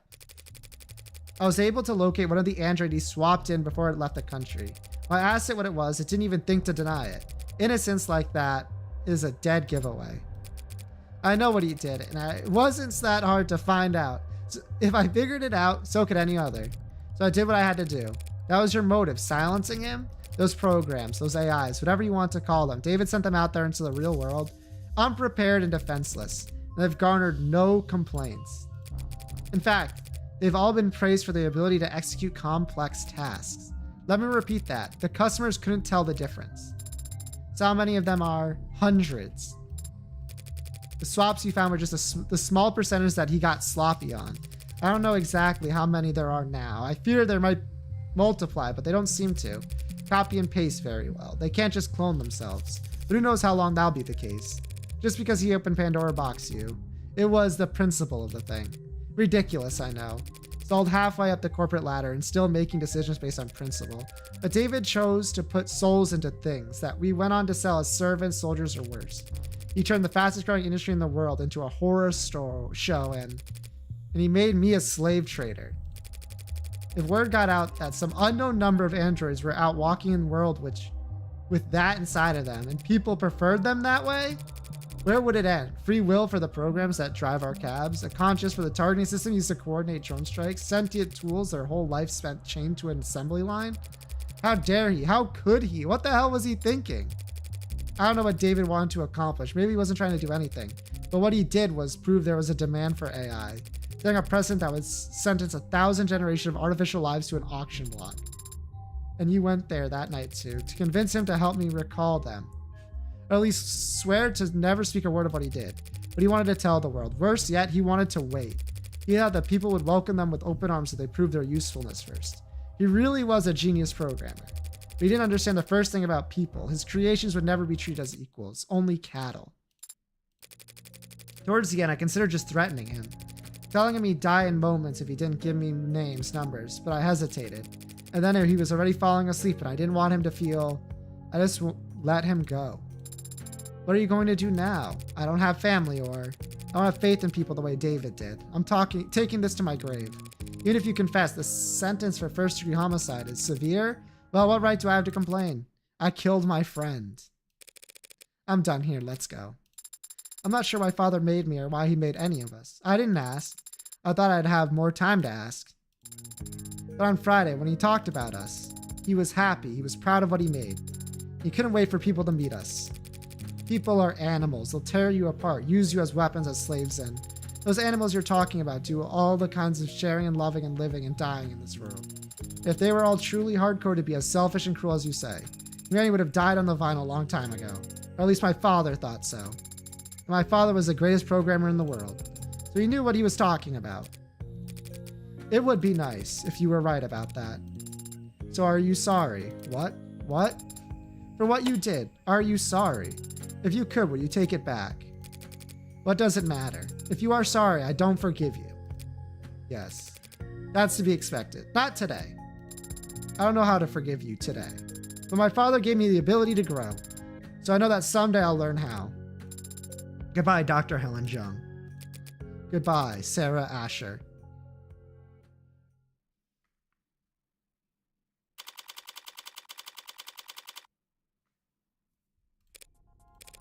You did better back there. Adonai, your little speech you gave to Jung, it was an improvement. Compared to what you tried with Porter, at least. That was different. I wasn't trying to console her like I was Isaac Porter. I was just speaking my mind. Although I may have paraphrased parts of it from a movie I happened to look. And here I was ready to award you 20 points. I didn't know the points were even went that high.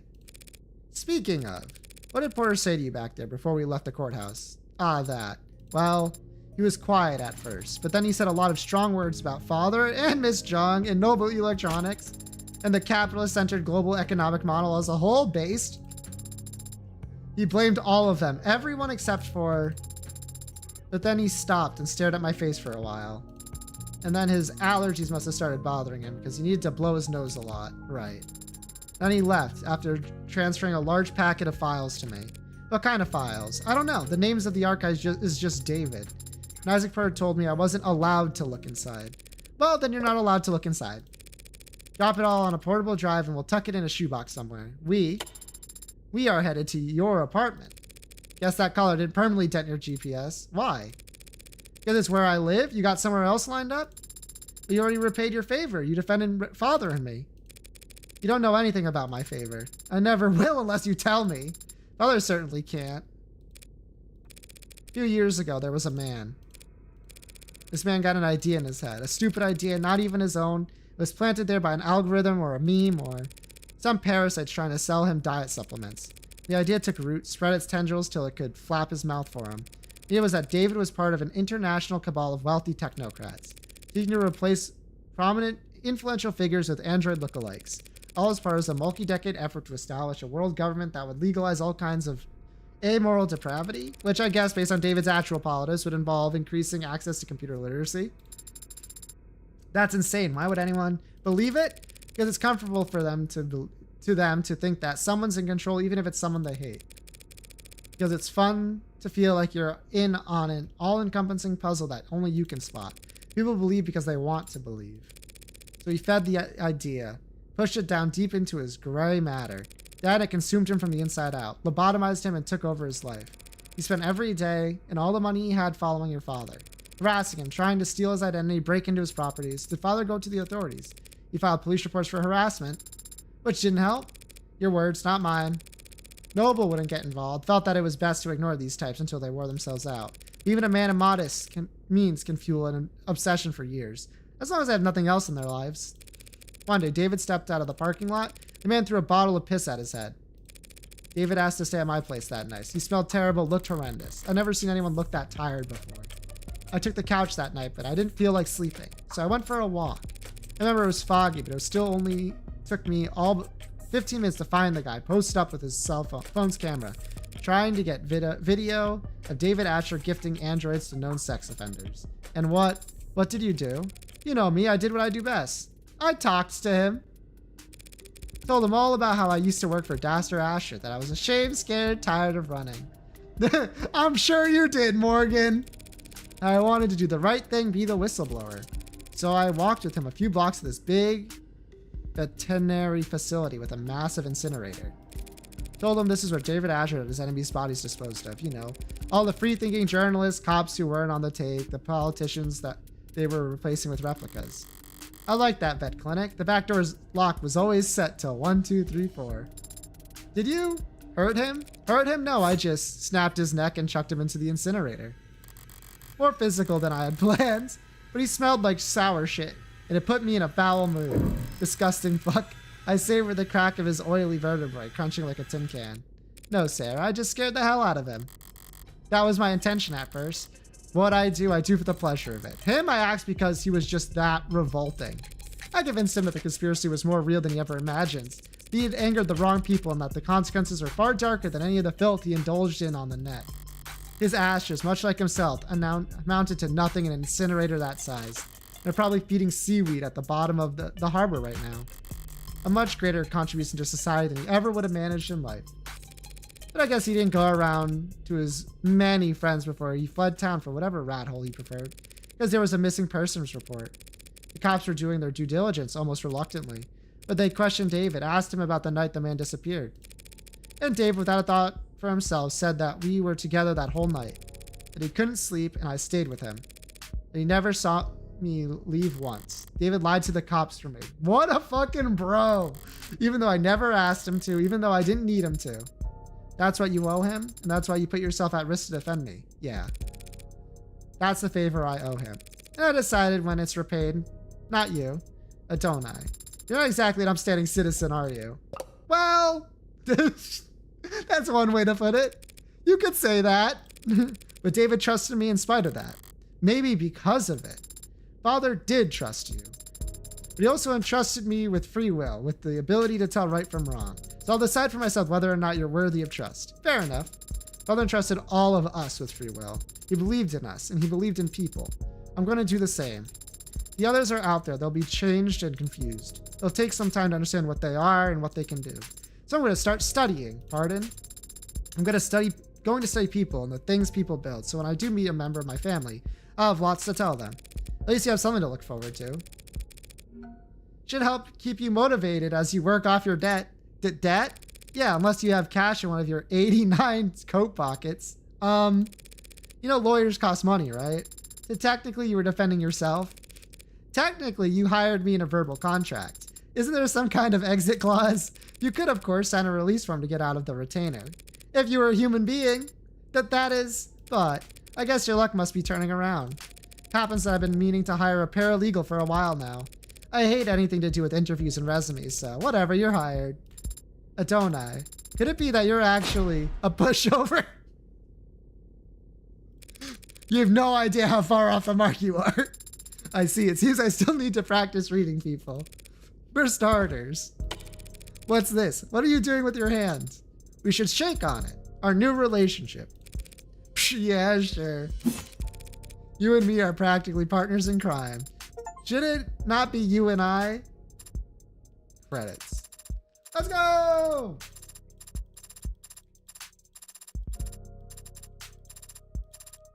I'm not even gonna bother trying to say people's names. I'm just gonna fuck it up. Let's be so fucking real. I'm so bad.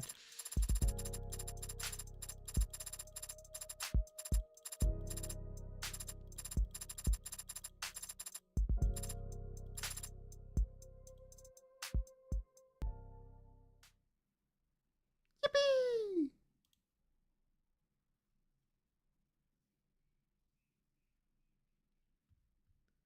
Oh, shit. Unknown, red. It's me. I know, man. What do you mean you know? This is a disposable line. You're the only guy I know who'd bother. Okay, well. You're gonna be glad I did. Hope you put a bow on everything that happened in Uptown. Because that item you've been looking for is finally on its way. Oh! Well, that is good news. Not exactly. Only reason it's happening is because things are starting to heat up again in the lower wards. Could mean a gang war if something doesn't change. They won't be eager to part with it ahead of a storm like that. I'll highball them. I've seen you negotiate. I have no doubt you drive a hard bargain. But I don't think money will be enough this time. You don't still have that old Calver, do you? The 6-shooter? No.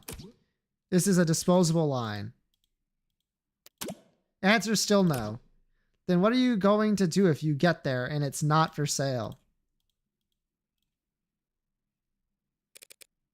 I'll ask nicely. Episode 2, which is out, by the way. 7 articles, 15 profiles, 40 key terms, 30 pieces of evidence, 92 credits earned. Congratulations, you finished episode 1, 92 credits! You unlocked concept art and bonus scenarios based on the score.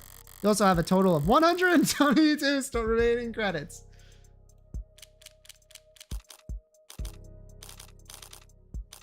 Okie dokie. You know what we do first? We be saving. And guess what? I already got episode 2. That's right. I planned ahead and got both of them. Because there was a package deal and it was on sale. But I think that still counts. Bonus scenarios. You might go look over the bonus scenarios. I need to be careful because this can click on one of these. I should bring up this. There we go.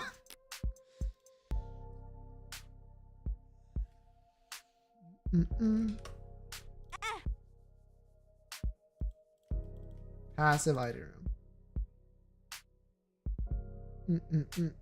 What the fuck? I think you can put in the reasoning pretty easily, right? Despite all her moral failings, she did in fact treat Sarah as like a person, after knowing what she was, right?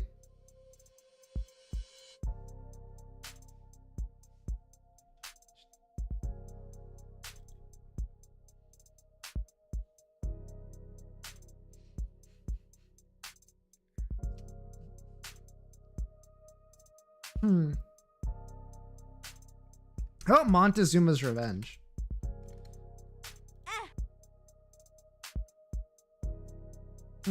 Repentance. Is this none of AI's or Sarah? True. It was horrified? Yeah.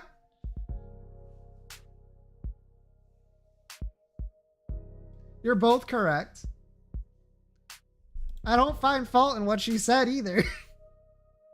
It was an accident? Okay. No, it wasn't.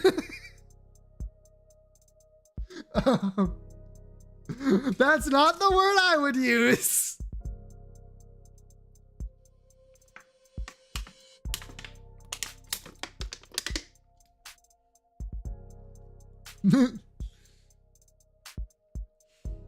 Red?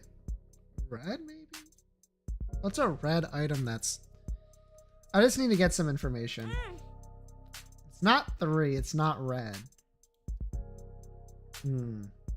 4 doesn't sound right. To die outright.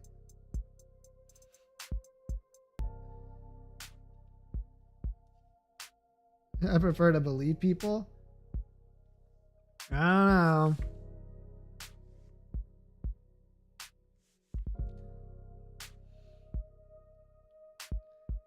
Created a slave race. Well, not necessarily created, but created the environment for such a thing. Right? By switching out the androids and introducing them to other people via the androids that they produced.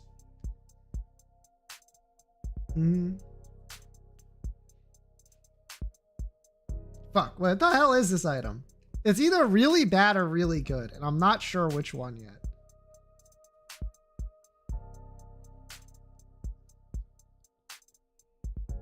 But it has nothing to do with tiers. It's in the item room, but not exclusively in the item room. Camo undies has pink. Maybe something a little bit cracked orb, maybe? No, what the fuck is this? Familiar fly orbital. There's no way there's a tier 4 fly orbital. There's no way this is like sci-fi, right? It could be. It is. I was about to say there's only one tier 4 orbital.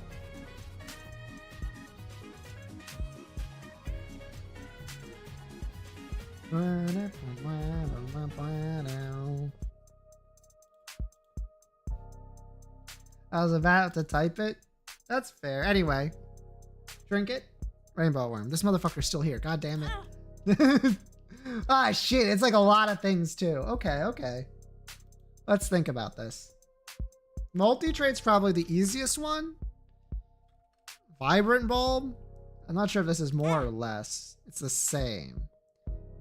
Oh, that's many stats, not multi-trade. Fuck. It is yellow or gray though. Huh.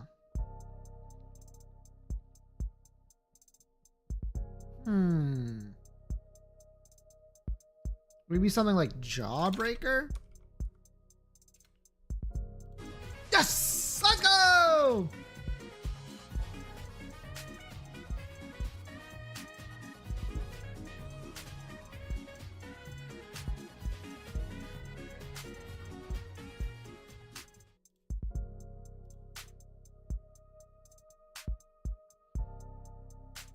Is this like red eyes? Fuck you!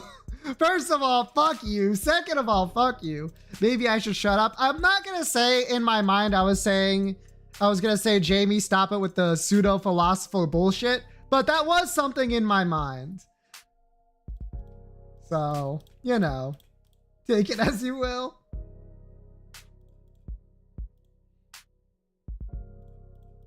Anyway, this is unique interaction on bosses. Fuck you.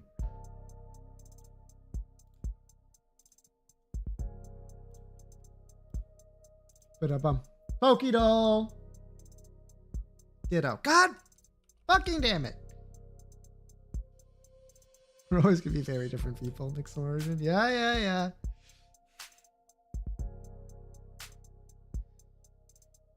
Can you stop guessing Ditto? That's what I'm saying.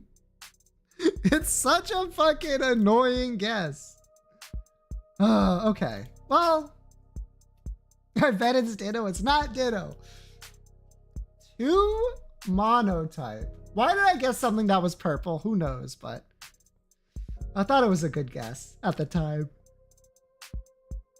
Let me think. Let me like Sunflora you. God, I'm good.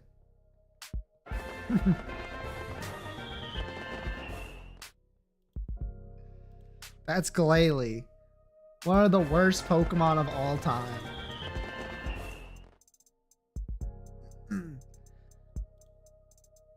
After losing a territorial struggle, Blank began living on land. The Pokemon changed over time, developing a poisonous film. Me when I'm Wooper, I believe.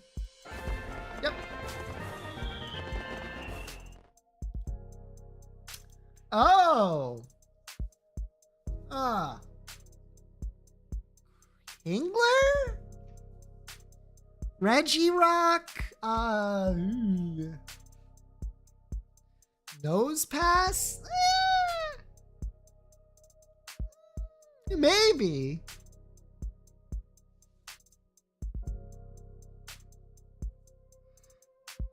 I think Nose Pass is facing the opposite direction in its official art, though.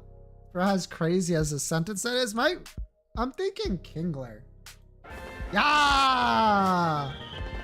Right here, right? Yeah! Let's fucking go.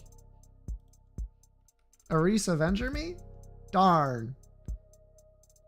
Isn't Nose Pass blue? Its nose is red, and in some art, I believe it's a little bit more orangey. So.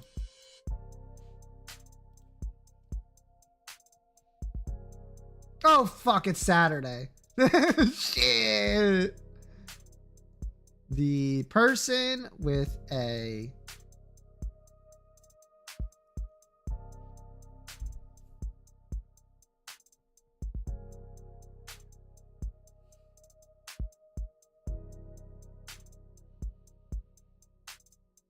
okay, it's wanted to hide an affair. Okay.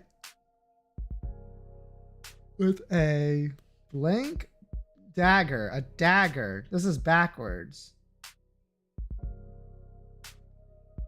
What kind of dagger is there? Stone? Yep, they'll do it. Stone dagger wanted to hide an affair. College, I can't. The shortest suspect had a weapon made of water. That's probably just a snow globe. Shortest suspect. Shortest. 5'5" is the shortest by quite a bit, actually. Which means we know that's not yours. This fingerprint was found at the trailheads. Major Honey. Okay. Sure. The person with a walking stick did not want to commit blackmail. Escape blackmail. Person who wanted to eliminate a spy was not in the gift shop. Not very helpful, I must say. The suspect suspected the tallest suspect. 6'4". Holy shit, Silverton the Legend. Was here. I'll just say I'm gonna need more than this. A paper detective gave a positive reading on just double checking. Yeah, okay. Made a paper. General coffee. Gives us a little bit of information, but not a whole lot. All right. Silverton Legend did not bring a stone dagger. Maybe. Chancellor Tuscany was in real estate. Maybe. A walking stick was not at the trailheads.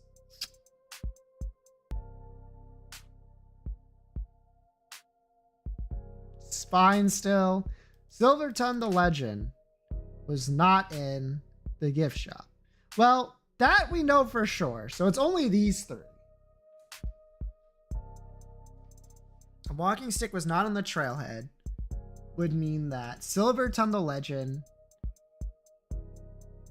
brought the walking stick, which means he did not bring a stone dagger. which means you have to be lying. Major Honey, I believe. Because if it's the opposite, if either of these two are lying, if Silverton did not bring the dagger, that means he brought the walking stick. Which means he would be at the trailhead, which he can't be. Right? Those two are have to be true together, and this is true. So I think this is it. Walking stick was not in the trailhead. So it must be here. What of is deviling here? Nothing at the moment, but we did finish chapter 1, which is nice. Also, we have this, which means we can get this done. Major Honey with a dagger at the trailhead to hide an affair. Boom, bam. Logic, baby! All right, anyone got any good Akinator guesses for today? Akinator guesses. Ditto? We can try Ditto. It doesn't really have any, like, characteristics, but we can definitely try. Character really exists? No. Boy? No. Originally from a video game? Yes. Human skin? No. Horror game? No. Wear clothes? No. Stand on 2 legs? No. Have legs? No. Have a mouth? Yes. Is your character bad? No. Your character is a Pokemon? Yes. They do not live in water. They are not legendary. They do not float in the air. Oh, well. Yep. Skin blue. Probably not, but sometimes.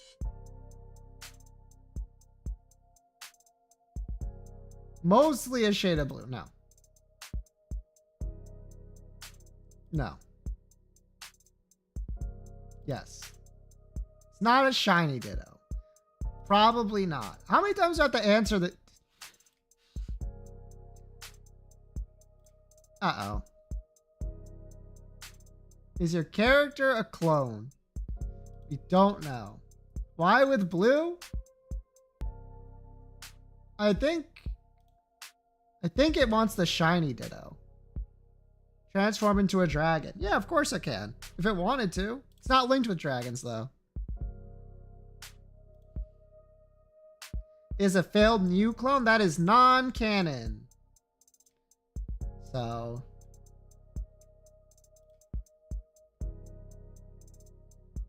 made of slime. I don't know what it's made out of. It is a slime-like material.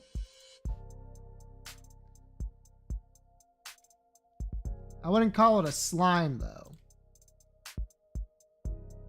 A shapeless blob. That's what I would define it as. It's definitely not associated with the color green. It's associated with the colors pink and blue. Stretchy? Yeah, you can probably stretch Ditto. Customizable? No. Okay, yes, there we go. At least it didn't make me go all the way to 80 this time. 62,453 times. Do you think Pikachu or Charizard has more plays?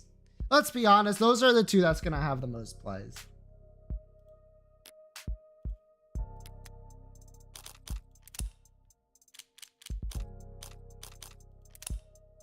How many are there?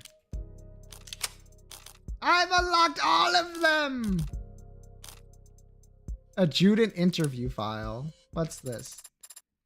Video capture introduce. Begin playback. State your business with the court. Oh, I was actually hoping to speak with AD84. Is she not available? What are you talking about? I'm right here. I was just using my professional voice because I assumed you were a technician. Oh. No one ever visits me in between trials. Are you sure you aren't a technician? I am not. I came here to ask you some questions. Is what you're about to say, isn't it? Crap, that was lag. It would have been really cool if I hadn't just lagged right now. Trust me. I see how that would have been cool. Why does this android know so much about JoJo? Possible AI in the wild? May I proceed? Go for broke. Because she's base? That's true. You're the adjutant I've ever met, but Adonai seemed consistently surprised by you. Why are you like that? Wish I could say I was built different, but I actually have to share my time in this body with the rest of the adjutants in the building. I guess you could say I was programmed different. This is more of a case of nurture than nature. I've got 9 personas arguing inside me 24/7, and they're also very political. Even just deciding what color underwear to put on in the morning is like herding cats into a presidential debate. What color of? It's a metaphor. I don't wear underwear. Point is, I found the best way to keep all 9 of my ducks in a row is to be a little unconventional and a lot loud with my voice. As long as I do my job well, the humans don't mind. You say that, but Adonai did seem exasperated at times. You mean Counselor Morgan, the dirty red, tries to pretend she isn't type A prude? No fixing that. Personalities like ours get along like potassium and water. That's a very violent exothermic chemical reaction. Correct! No one should ever try it at home. Why do I gesture so much? I already told you I have to share this body with the other adjutants. And all of them just sit here looking dignified. It's terrible for the joints, really. Maybe, I don't actually know. So, I spend most of my day in corporeal, running numbers inside a server down in the basement or up in the cloud.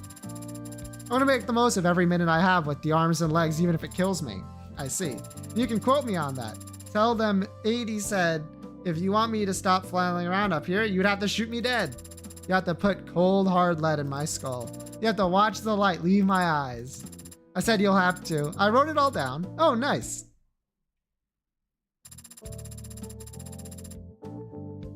Visor gets stuffy. So what's your deal anyway? Little fella, we exchange all the info with infrared. I prefer talking. And you're the only other automated dependent that I really know right now. That's so cute in a depressing way. Is it common for machines like us to just talk when there are no humans around? Ads are always talking to each other. Doesn't matter if there's no one in the woods to hear the tree fall. Conversations are usually a lot more boring than this though. Strictly business, I imagine? No, not necessarily. Ads can do small talk. They're just really bad at it. Gah! Thank you for your time, Al. Hold it. You really think I don't know what you are? I tried not to think about it during the trial to stay impartial, but talking to you now, it's undeniable. You're curious about my 3 sizes. How did you know? Years of experience interacting with humans have taught me that it's the most important thing you can ask someone. The only way to truly get to know them. That's what I've been saying. 109, 64, 94. Etch it into your memory. Wow. What the heck? I'd even throw this in for free. I'm 263 centimeters tall. That's so cool. Finally, someone with good taste. Why aren't you the one casting down judgment? 80. Playback complete. Whoop. Yumi. Begin playback. Okay, sorry. What's up, sweetie? I wanted to interview you. This is your Android homework.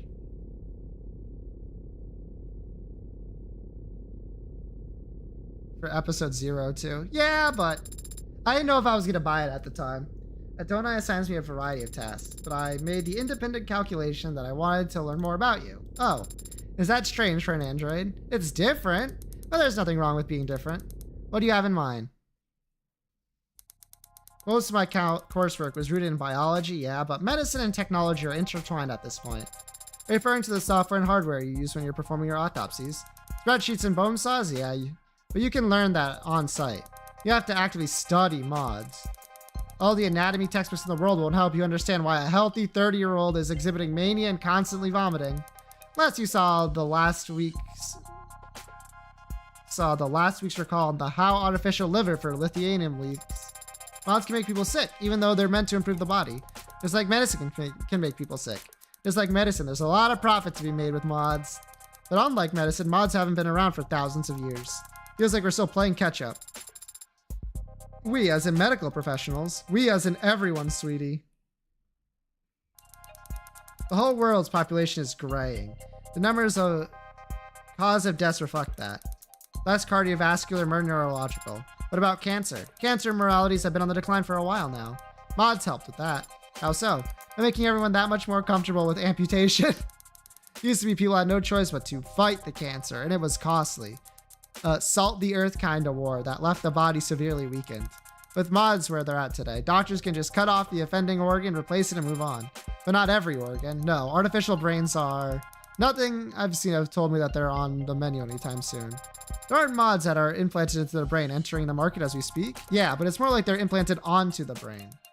Small computers that reads commands directly from the cortex instead of, say, the keyboard your fingertips are typing on. No, to actually replace brain tissue would have to. The analogies become pretty common, but the human brain isn't actually that much like a computer. A box of specialized components where you can swap in new parts to increase the memory or the processing speed. Everything is connected to everything, and memory is, as we think of it, isn't stored in a place. It's stored among connections and the relative strength. The true! Who would have guessed the coroner would know her stuff? I've cut it open and seen it for myself more times than I can count. There are no cutting off points in the nervous system. Anything you take away, every other part is going to notice. That was a long tangent. Sorry, can't imagine a lecture on the human nervous system was any interest to an android. Yes, it is. I mean, it isn't. That is to say what's wrong? I don't want to implicate Yumi in anything illegal by telling her about my unique characteristics. Circumstances. But how can I change the subject? When a donai wants to shift the conversation, she'll typically find something arbitrary in the background to ask about. I'm curious about the many decorations on your desk. Oh, what caught your eye? That magnet over there. Really, you recognize it? It appears to be a flag, but I don't know the country of origin. It's an early 21st century pride flag. They used to change the designs every few years back then, so you can collect them like coins. I see. And what is this flag proud of? Being trans, or trans visibility more accurately? Visibility? What does that mean? We're living in the middle of the mod revolution. Anyone can look like whatever or whoever they want as long as they have the cash. Great at swapping out cybernetic arms and slotting in artificial spines. Hormone therapy and affirmative surgery is nursing student level. It's fast too. The paperwork, the treatment, the recovery time, it's all so much faster than it used to be. Don't know if that makes the decision any less heavy. But no one has to cross fingers and wait anymore. For just a few days, they won't even have scars. That's all I was told that means. For the first time in a long time, this generation has fewer visibly trans people than the last one. Flag like that one, don't know. Guess it won't mean the same thing anymore. So is that a good thing or a bad thing? I don't know that it's a good or bad, sweetie. Just different. There's nothing wrong with being different, right? Trans right? True! Recovered files, David. Recovery failed. Source unknown. Last modified. Begin playback. Great work. That's all the boxes checked. Thank you, Jess. No problem. Only 6 minutes till 5 o'clock. Why don't you start the holiday weekend early? You insist. There's a pub crawl in the Twilight Wards that got my name on it. What about you? Got any big plans? Actually, there's an art festival out west that I've been looking forward to. Nice. And who's lucky enough to be your +1? Anything to ask anyone? No one. Not Connor, not Madison, not Shelly, not Lulu? Oh, Lulu. I wonder how she's been. Dr. Ash, have you spoken to any of them recently? Recently, huh? It's a good question, Jess, but it depends on how you define. Okay. Here's what you're gonna do. You're gonna give me your credit card. I'm gonna buy 4 bottles of expensive wine, 3 boxes of expensive chocolates, and 5 very nice apology cards. And you're going to sign them. And what should I do this weekend? Is that music festival on some kind of remote island with no net or media? No. Then you're gonna stay at home, and if anyone calls, start coughing and sneezing as much as you can. I see. Thank you, Jess. Don't thank me yet, Dr. Ash. I might have to buy something really expensive for Lulu to break. You're a lifesaver. You know it. Playing next in queue, what's wrong? You just been leaning against the wall. Can't you take a hint? Typically, no. I just don't like dancing, man. You're a musician, so why don't you like dancing? Because I'm bad at it. You're lucky you're cute. Sorry for laughing. I'm just surprised you'd care what any of these people think. I don't, but I do care about my business. Word gets out that I dance like someone's grandpa. Gig's gonna dry up overnight. So it's not like you don't want to dance. It's that you don't want to be embarrassed. Sure, let's go with that takeaway. Easy enough to fix. You just need someone else to dance even worse. Yeah, sure, that's all it. And there he goes. I swear you're lucky you're cute. What are you watching? A thriller, runtime, 92 minutes. Oh wait, I think I saw part of this in a hotel once. What are they doing now? Is this the ending? No, this is the rising action. The hero and his ragtag crew have to pull off one last heist to get out of the game for good. It's not that simple. The casino needs to rob on a satellite orbiting the Earth at 16,000 miles per hour. How fast is that in kilometers? Father, you should be able to calculate that. I learned to program so I wouldn't have to. Based, my man, David.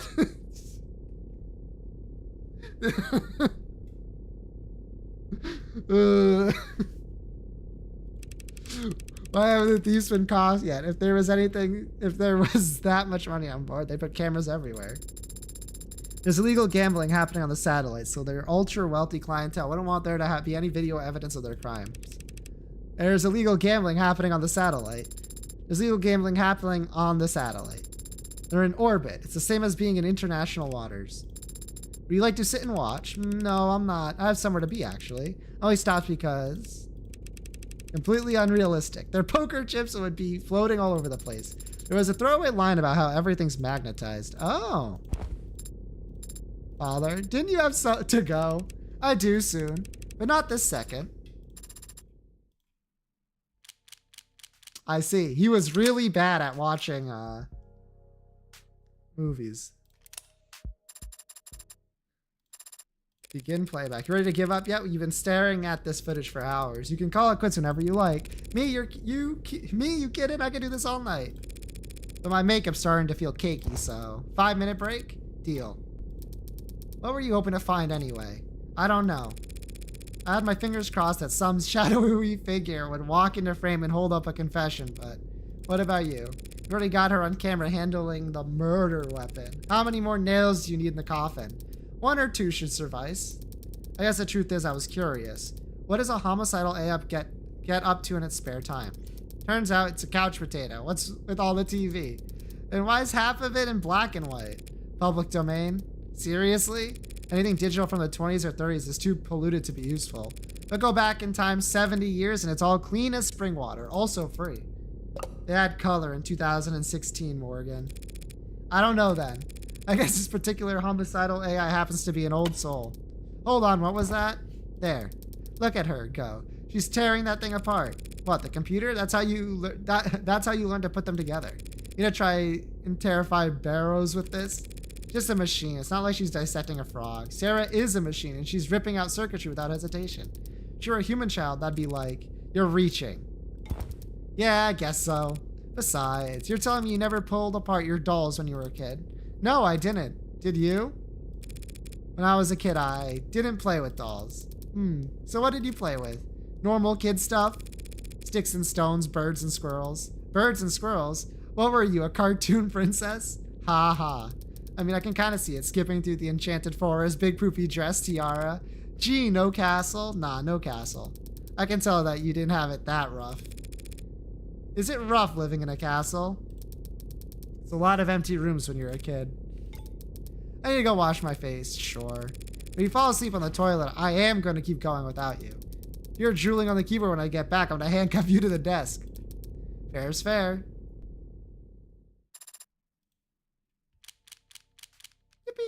Previous menu. Let's see, how many of these are there? How much time do I have left? I have an hour of my screen yet left, so we have time for this and to start it.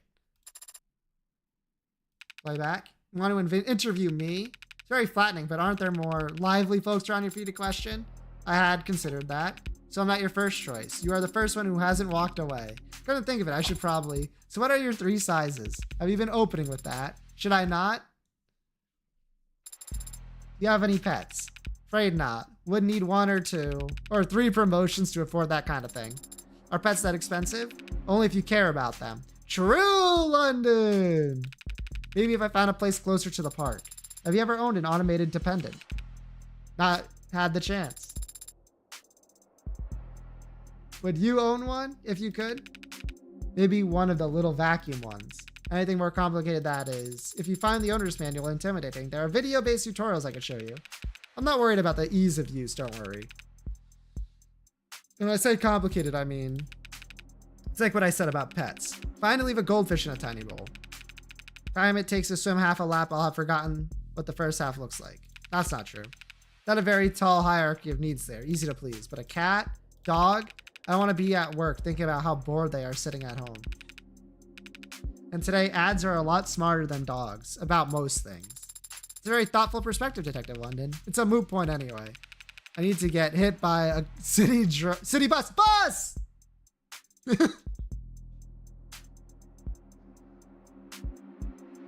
I think Jamie's asking why Sarah keeps asking about the 3 sizes more than what they are. I'm pretty sure Jamie knows what that means. Bus is confirmed to exist. Now you're thinking of the shelter generation. Sheltered as in sheltered upbringing or sheltered in place. There were a lot of uncertainty during their childhood. So when they grew up, they wanted certainty, safety, stability. Wanted to know that their heat would stay on in the winter. And their politics reflected that. That was all before my time. My generation, a little more, well, Generation Zen. That's what they called us in their think pieces. Even-tempered, mentally strong, and more than a little cynical. You disagree? Wasn't a matter for mindfulness. We grew up without false expectations. Our visions wasn't clouded with illusions about impossibilities like homeownership or retirement. We realized early on we'd be working right up until we detective. Unrealistic expectations. Some people call that hope. To see your friends, your classmates drowning every day in that kind of mire. And have to listen to people 3 times their age go on about how enlightened today's youth are. Gen Zen. It's not a name I'm particularly fond of. So how long have you been in law enforcement? Too long. And how long have you been with the homicide department? Not that long by comparison. Sorry, I don't mean to be overly vague. If you really want to know, I spent the bulk of my career over in arson. Was it different than homicide? Flashier, I'd say. Everyone jokes about homicides solved themselves in a city with this many cameras. Meanwhile, fraud and disinfo are so entrenched in the tech arms race they barely come up for air. But arson really hasn't changed much in the modern era. Fire's still very good at destroying evidence. You can't expect a drone net to sweep into burnt rubble and bring you back out the culprit's fingerprints and driver's license. It's a lot of legwork, a lot of interviewing. And since more than half of the culprits we caught were burners helping Megs commit insurance fraud. We spent a lot of time making friends and enemies in high-rise corporate boardrooms. Megs? Just slang for mega corporations, which is also just slang. On what size does the corporation become mega? It's not really about gross revenues or how many countries you operate in. If you're big enough to crush people, you're a meg. An apex predator among apex predators, like the Otis megalon of the Miocene epoch. Hey, wait, is that where it comes from? So why are you working in the homicide department? I do not. I am asking what that means. Oh boy. What's that? Why do you leave arson? The smoke. The smoke just got to a point where I couldn't stand the smell.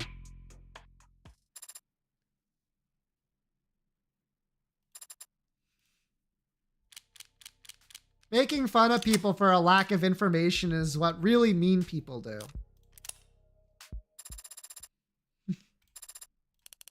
I'm just gonna go point and laugh. They didn't know and leave it there. But I missed the proper timing, so it's not as funny anymore.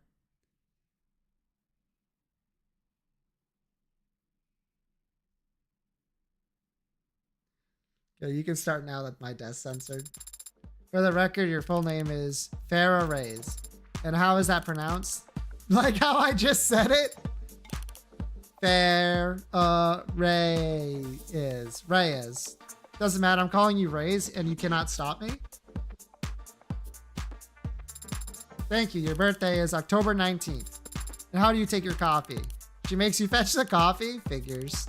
Wait, let me guess. Counselor Morgan takes her coffee black. No, decaf, like a real psychopath. Decaf, yes, sometimes with milk. Nice, that's even worse. And you, detective? With 2 sugars and a bottle of water. Now that I've got this. You mean your eye? When did you have it modded? After I learned I was getting promoted to detective. And before I realized I was getting promoted to homicide. Do you regret it? No. Would have wanted it for work eventually. It takes me a while longer to pay off than expected. Well, I'm hardly the person my age walking around with their debt socket onto them. I see. What are your likes? My likes? Pretty broad ass, don't you think? In that case, perhaps you find it easier to describe your dislikes? Small plates. Oh.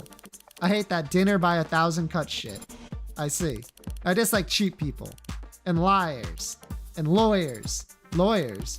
They're smug, prideful. They bill by the minute, greed personified. Like their time is so goddamn important. And they're annoying and pale and smug. Should I put down smug twice? So what do you like, detective? You have hobbies, areas of interest. Well, automotive history, maybe? Oh, could you say more about that? I guess I could talk about it a little bit. The following section has been altered from its original format. It has been edited for time. Aqua, which is supposed to be a luxury version of a pickup truck. I said there's a market for that. So stupid, I love it. And Ishtachrome, a purplish, bluish, chromish color. The copyright was so intense that just mixing the paint was illegal for. Naturally aspirated. Can you imagine? I see. Do you own a car yourself? You're joking, right? I'd rather eat asphalt than buy an EV with my hard-earned money. Following section has also been altered. It's been edited for time, strong language, 4 rotors and a computer chip. That's not engineering. That's barely even programming in. As if acceleration was all that mattered. Any race longer than 2 seconds said. Simulated engine noise. Who in the right minds? I believe that fills out your dislike section, so. What's your favorite drink? Dark and stormy is pretty good. How do you make that? Ginger beer, rum, and a lot of lime juice. You putting together a recipe book or something? Who is your hero? Well, that one's easy. Detective Boston, London, of course. Oh, should I relay your sentiments to him? I'm sure he'd love to hear them. Somehow I doubt that you'd get the tone right. Very well. In that case, what are your 3 sizes? My what? The measurements for your bust waist and I'm not telling you that. Where the hell are you getting these questions from? I designed my interview process to extract all the same kinds of facts that are most commonly listed online. On what websites? Open source, collaborative, community-focused database. You mean like a wiki?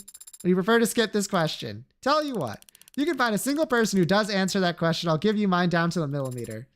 Well, Ryas. See you in the second part, baby.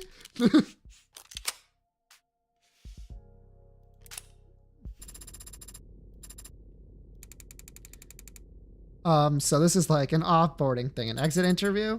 Yes, it is like that. Oh. Well, that's sweet of Morgan, still worrying about me.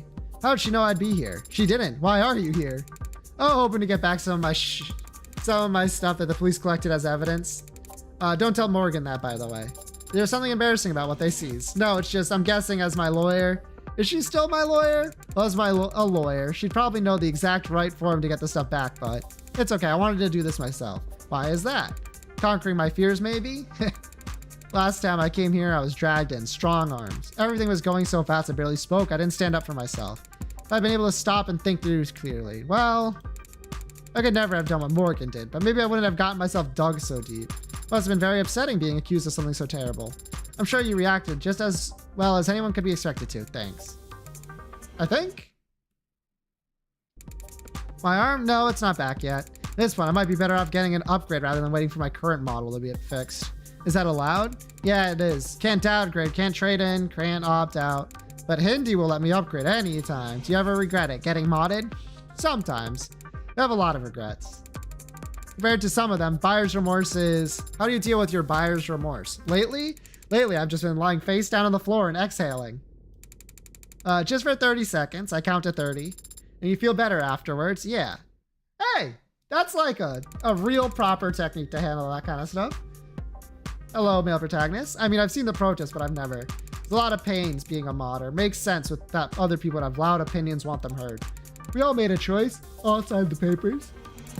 I guess that's just it, huh? None of us made the choice ourselves. I got modded to help my career. Didn't need to get modded just in order to have one. But a lot of people did and do. There was this guy worked with us for 1 quarter. Probably a vet, but definitely didn't want to talk about it, so none of us asked. Good coworker, very gung-ho, cheery, and a musclehead kind of way. It's a physical job, so there's no slouches, but he wasn't just fit, he was cut and handsome. And so when he kept showing up to work with more and more mods, all of them cosmetic, I didn't get it. What's he missing? What's a guy like that want to change about himself? Got offered full-time at the end of the contract, but he said he needed something that paid better. Then he blew out every paycheck on elective surgeons. Found my HR said he had given his insurance info to 6 different clinics in the span of 4 weeks. Whereas he isn't even using the pain pills. Sold them to some of the drivers for extra cash. That's the worst I've seen it. Grafting runaway.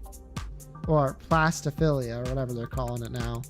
But it's not the only time I've seen it. It's not like there's no incentive for it, because there are plenty of Megs out there that see people hurting like that and think, there's an ideal worker. Male deaf nose derogatory. I hate to agree with Fallen here, but male deaf nose derogatory. So you work for Morgan and you're, wow. Lawyers must make more money than I realize. Wait, are you here to give me the bill? How much do I owe? You don't owe her anything. Her services were paid for by the state, and I happen to be forbidden from handling any kind of financials due to an ongoing dispute about what constitutes essential office supplies. I hear you. Diane was always the money smart one. Pretty strict, actually. Unless she saw a fidget tubby on the shelf. You could see her eyes light up. You could hear her huffing like she just won the lottery. They're so, they're ugly cute, babe. And I would say, well, you're cute, babe. Believe it or not, she thought I was pretty suave.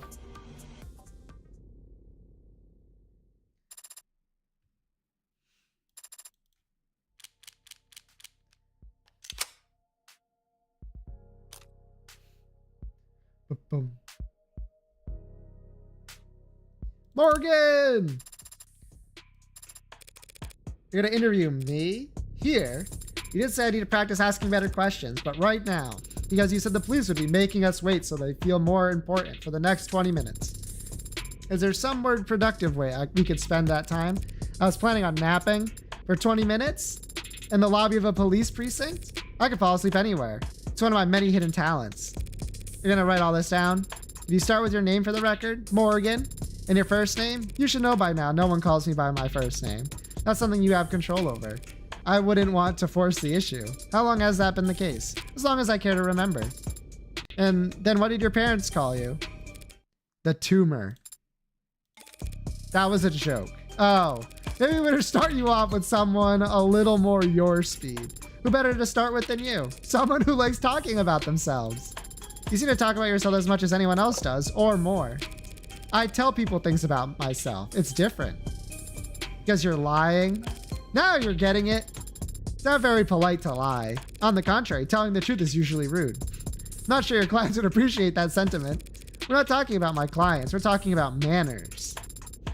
We were supposed to be talking about you. Look, the sooner you learn this, the better.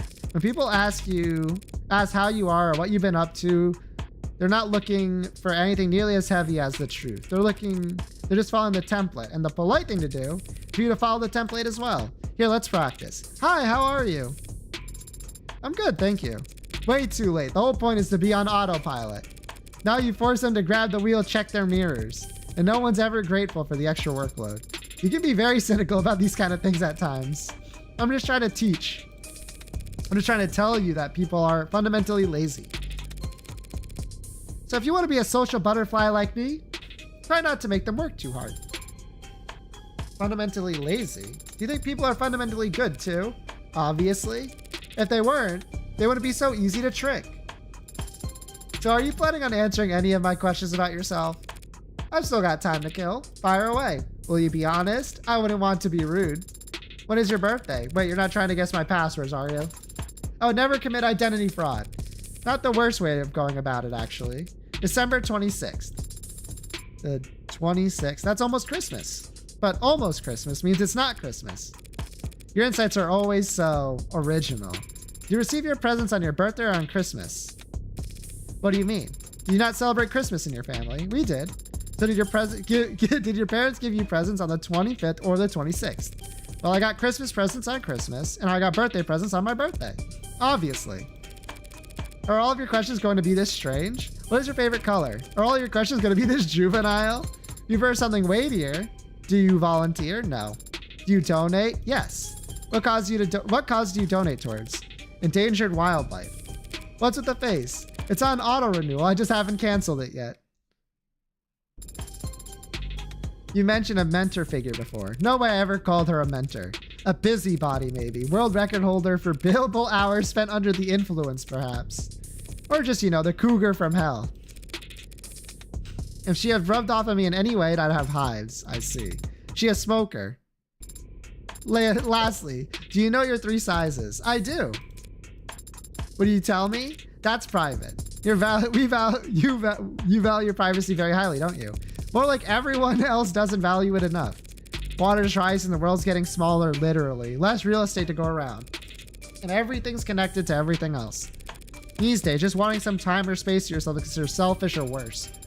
Only the guilty have something to hide. I don't like that phrase. Laws like the Mob Act have made it so anonymity and privacy are like luxuries. Privileges reserved for the privileged. And if anyone below that tax bracket tries to claw away a little bit of that from themselves, well, it can only be because they're guilty, right? Is that why you became a criminal defense attorney? To defend people's innocence? That's private.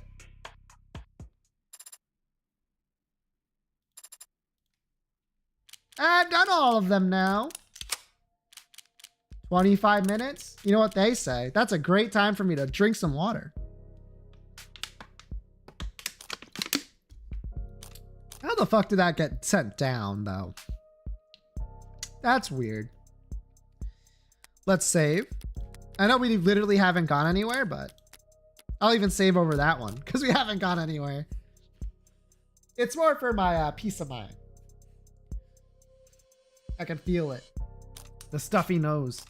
Whatever, start episode 2. You think I give a shit? No, we're not playing in high roller mode. If I've learned anything.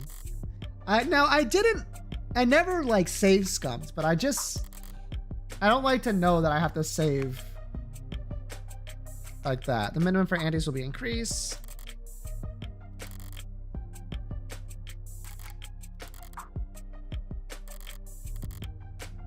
Disabled in the settings. You can adjust either of these features. I already adjusted it. We'll be playing in standard.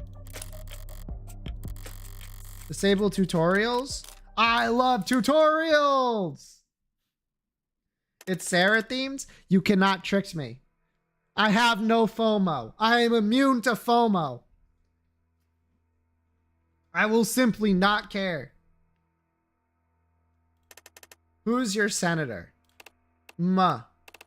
Mathings. Piece of shit still trying to lie to our faces. Mathings is our senator, man. What? Still? Shit. Hey, wake up. From the top, I guess. Ugh. What is your name? Ikari. Yeah. What year is it? 28. 6.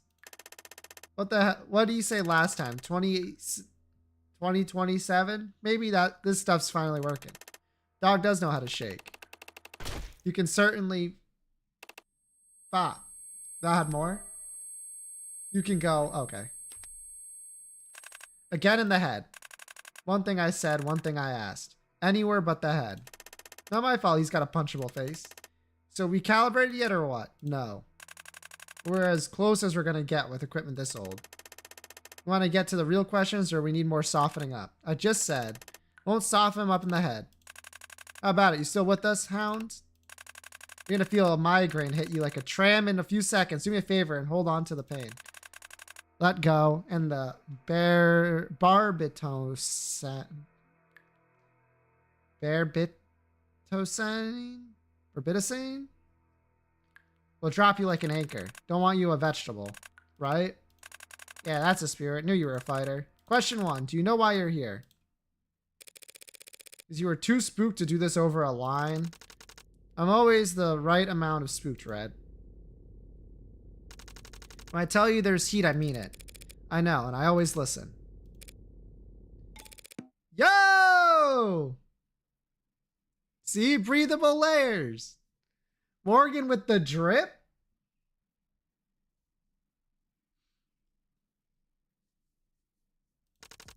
God damn it. You laughed. Doesn't mean I conceded the point. You're lighter. You memorized the map? Kept it pretty vague, but yeah, He does own a second outfit. Let's go. I think I get the gist of it. You're that worried about a paper trail? Protective Analytics just won a state contract for new trawling algorithms that can de-anon an entire city blocks crumbs in less than an hour. Didn't you read the financial section today? I'm more of a Sudoku gal. We can't all be well-read as Renart Diabati. I'm sending you the links. Read them. And the rest of the news too. Proposition 492 is going to be on the ballot this year. You shouldn't vote on it blindly. For a guy who makes the majority of his living operating outside the law, you sure take your civic duty seriously. Information brokering isn't illegal. What people choose to do with my advice? Do you declare the income for it on your taxes? Sorry. I promise to take a look at what you sent over. I'll do it right now, even! With electronics coming up. A number of measures related to infrastructure, public works, and funding for city programs will be on the ballot soon. 436.2D. Position for City Council to commission cost analysis of public schooling. Several decades, all education has been handled through private institutions, typically associated with one or more corporate benefactors. This has eased the expense of childcare and pre-university education for many families. Some citizens regularly voice concern over children being treated as customers first and students seconds. There are several schools throughout the city that accept students at no cost to their parents, but these are reliant on government subsidies, introducing the potential for waste and corruption, are generally seen as subpar environments for learning. If enough voters say aye to this petition, City Council will commission us to evaluate the cost and feasibility of reintroducing direct public schooling to the city. Aye. Funding of Atlas Pillar renovation projects. Choppin'. How Industries Wickham. Voting aye on this measure will direct City Council to fund the renovation and reinforcement of multiple Atlas pillars around the lower wards, paid for a % increase in sale tax within city limits. Atlas pillars act as stabilizing points for the city's canopy, super infrastructure, and house all the largest public transit elevators that allow foot traffic to seamlessly flow between the canopy and the street levels. The measure is generally viewed favorably by representatives from the lower wards, who acknowledge that the necessary construction will be disruptive, but point to language in the proposition that guarantees easing of zoning restrictions around the pillars as vital to reducing unemployment. Previous comparable proposals that renovated city pillars north of the park have been touted as successful examples, and studies have shown that poverty is down and citizen satisfaction is up in the surrounding areas. Let's talk about these economic benefits, but none have argued against the architectural reality of the canopy needing for additional structural reinforcements. Which exactly of the city's Atlas pillars will be targeted for this renovation is yet to be disclosed. Skyrocket or even drop into the negatives based on which pillars are renovated, and the city is wary of disrupting the real estate market in the lower wards with rampant outsider-funded speculation. Okay, but on the note that the houses can't be bought up by outside funded speculation. Renaming Atlas pillars to honor local community figures. Atlas pillars found in the city of local leaders, replacing them in the current system with pillars are given alphanumerical designations based on the streets they are built on top of. Few members of the City Council have spoken explicitly for or against the measure, but polls show generally among the citizenry. Superstructure, loudmouth, and commission a report on victims of acid snow incidents is potentially on the forefront of public conscience following the Gray Fall documentary that premiered earlier this year. Not create snow and did not in fact add acid to the atmosphere. Film's eyewitness accounts of the scarring children received that early morning nearly 2 decades ago as they played in what they thought was unreasonable snowfall had spurred public outcry. Receives enough eyes on the ballot, the city will commission a full investigation into the victims of these incidents, including assessment of damages for what one day be a public fund for medical treatment. Critics of the proposition argue that after 20 years, few of the victims will still be residents of the city, assuming they can be found at all. Others point to this chemical settled 15 years ago as sufficient compensation for the victims. All right. God, how can you be so calm? A chance like this doesn't come around. Well, ever. Frankly, I'm surprised they were willing to put up the funds it took to commission this thing. What do you think changed? Nothing ever changes in the lower wards, is what I would say if I was feeling dramatic. Heartbreak made organized crime look like a bunch of cowards hiding under rocks, is what I would say if I was feeling comedic. Don't joke about heartbreak before sending a woman off into lower wards by herself, because you're such a delicate flower in need of protection. Criminal defense attorney, yep. Favorite flower, the funny looking red ones. Plays mahjong, my girl.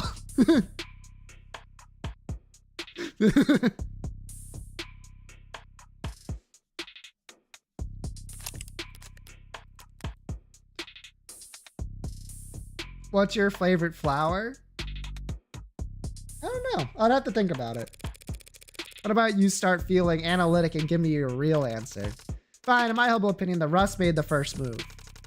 Demand for their products has gone up, so they sent to work with their syringes and cleavers and vans. Mobile chop shops hunting for product to fill the supply gap.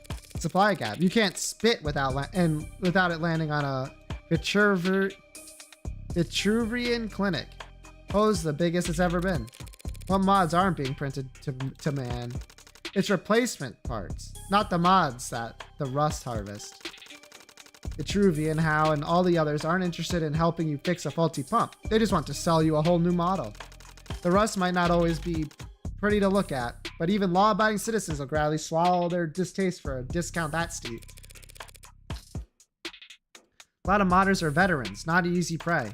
Correct, hence the Rust stockpiling weapons, and in response, the blue blood sensing escalation. That's just my hypothesis. I ever get pulled into an alley and wake up missing a kidney? We'll call it a formal theory. It's not like we're talking about a weapon of mass destruction. What makes the blues think they can win a gang war with it? Maybe they found the right soldier to wield it. The idea lingers in the air for a moment as I gaze out the window. Windows and neon and advertisements galore float up past us like bubbles of air as we make our descent. Down into our beautiful city's scenic lower wards. How's this part go again? Through me, the way to the city well. Through me, the way to eternal pain. Through me, the way along the lost. Inferno, Canto 3. Welcome to the underworld, Dante. Sometimes hot, sometimes misty, sometimes choking with poison. Always dark. That's the official forecast. More accurate than whatever is on your phone. Between the skyscrapers, the generators, the turbines, and the canopy, every single block's got its own climate down here. 9 circles of fresh hell. If you get the reference, say something. Don't make me feel crazy for 5 minutes so you can feel smart for 5 seconds. Smog of the lower ward lingers on your skin long after you make the climb back out. This place clings to you, unwanted, cloying attachment. There's an honesty to all human interaction down here that makes it trivial for me to navigate. And it's got a nightlife rife with opportunities for someone with my particular interest. Sorry I couldn't get you anything else to work with. It was short notice. I know better than to bet against you by now, Red. But still, that's sweet of you to worry. But this is a surefire thing. Spoken like a true addict. I mean it. I'm here for business, not pleasure. I don't plan on leaving anything to chance. Uh-oh.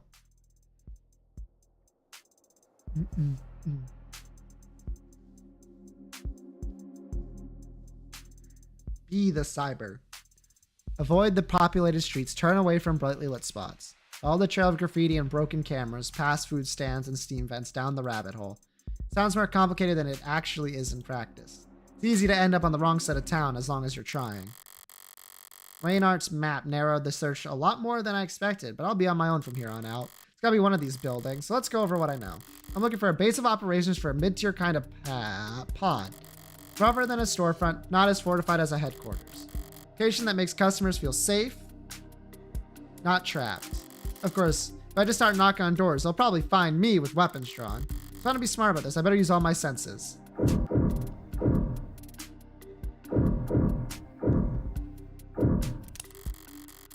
Bit cleaner than the other buildings around here. Could be someone spending money on upkeep. Or maybe this one's been torn down and rebuilt at the least. There are a couple bodies lingering around outside it. They don't exactly have that organized criminal associate edge. Orca. Organized criminal associate is the label most used within law enforcement for individual members, criminal organizations. Orcs. Or more commonly, orcas. Okay. Orca may also be referring to a killer whale, quail, kale, or KW. A group of orcas may be called a pod, while a known gathering place will be noted as a den. Gotcha. That doesn't mean anything. A lot of pods will pay civilians good money just to keep their eyes open. It's certainly dark. There's a camera out front, and it's not broken. Overall, it's probably just some mechanical garage that shuts down the power to save money at night. Well, this place looks like shit. More like a haunt just dry enough for users to pass out in than anything else. It's plenty inconspicuous, but a dealer on the level I'm looking for would be considered a made man, respectable. They'll be willing to have to step over trash to keep a low profile. To be fair, I can't see the trash from this angle. Windows are dark like no one's home, but they're all shut too, so it could be that they're just tinted. Alley's clear. Fire escape's still there. For the most part, could pass for an alternative aspect. Will need to be. That door looks sturdy enough to bounce a bullet off. Someone's been renovating. Okay, might as well pull the trigger. Dingy, but not a shithole. Some security features, but the paint's not too shiny. Goldilocks takes it. This is my best bet. But why? Why do I feel like I'm being watched? Oh boy.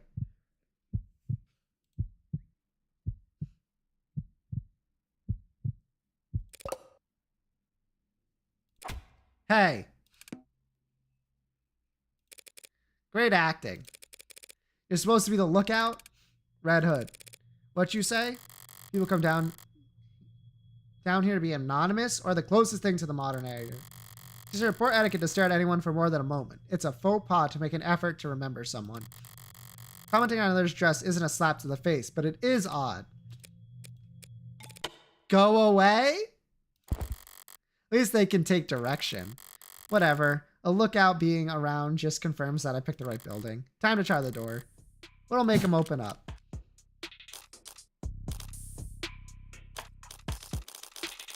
Be obnoxious?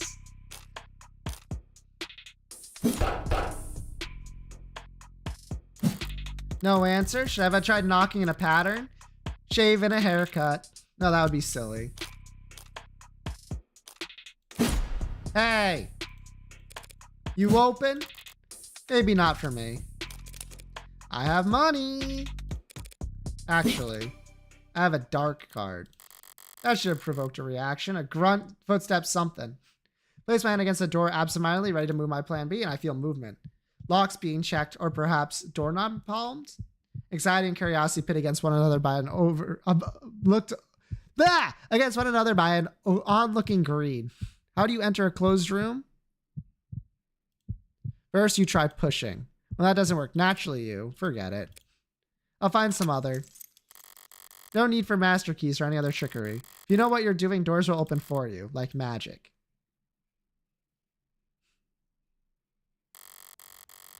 The door is not the only thing that's been reinforced around here. This apartment building, motel, whatever it used to be, someone's made a lot of effort to file it down. Hallways blocked off with chicken wire and stripped furniture. Access panels ripped out, doors welded shut. They took a maze and ground it down into a one-way street. Maybe a shooting gallery. With blaring music accompaniment. Don't get any ideas, got no vacancy. In here I thought I'd find my dream home, mister. Call me Trey. And too bad, we're closed this month. Wait, you're serious? You rent these out? Of course we do, this is a business. Right, and you see a lot of demand? This is the lower rewards, bitch. He sighs the word without emphasis like a subconscious honorific. I'm not honored, but I can't find myself to be offended either. Tons of stray ducks will pay top for a site to lay low on a night or two. I can see why. This is the hallway. The rooms are clean. Sure.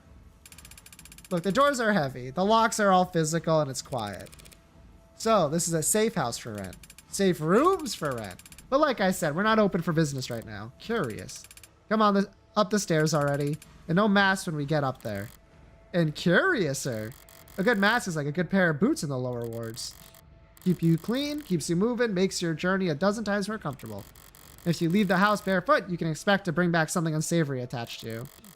It's not odd for him to be barefaced, but demanding that I not wear mine is, seriously, stuff it in your pocket now. Deflect? Nah, we'll do it. Won't be a problem. Good. Lose the gloves too. So that's their game. This isn't a power move, it's insurance. This place ever gets busted, evidence of my visit will be all over the place. They're giving their customers extra incentive to make sure this shithole remains a hidden gem. Reasonable idea on their part, but it doesn't change my answer. That's not happening. Bitch. Whatever. Have fun explaining to the boss why you can't follow basic instructions.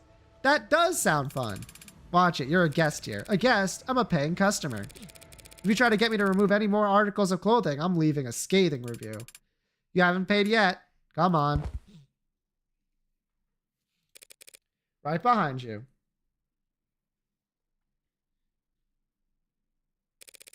Through here? Yeah, hey. I'll get the door. Huh? Howdy! Where the hell did you find her? Must have fallen out of the canopy like ripe as shit fruit. If she didn't fall out of the damn side, that means Trey opened the door for her. Right, Trey? Thanks, come on, she. How hard is it to not open a goddamn door? Well, she has. Shut up. The others aren't fazed by his volume. This is normal. The big guy's always like this. But his outburst is giving me a moment to take in the scenic view. Brings a tear to the eye. You. Me? Who else? Hit that. A cigarette? It's laced with drugs. Or don't. I love an excuse to kick your ass back down those stairs. They think I'm a cop. They think I'm a cop and cops can't use drugs when undercover. I could quote them the exact law that invalidates this legal defense, but I'd rather that wouldn't assuage their concerns. Well, what's it gonna be?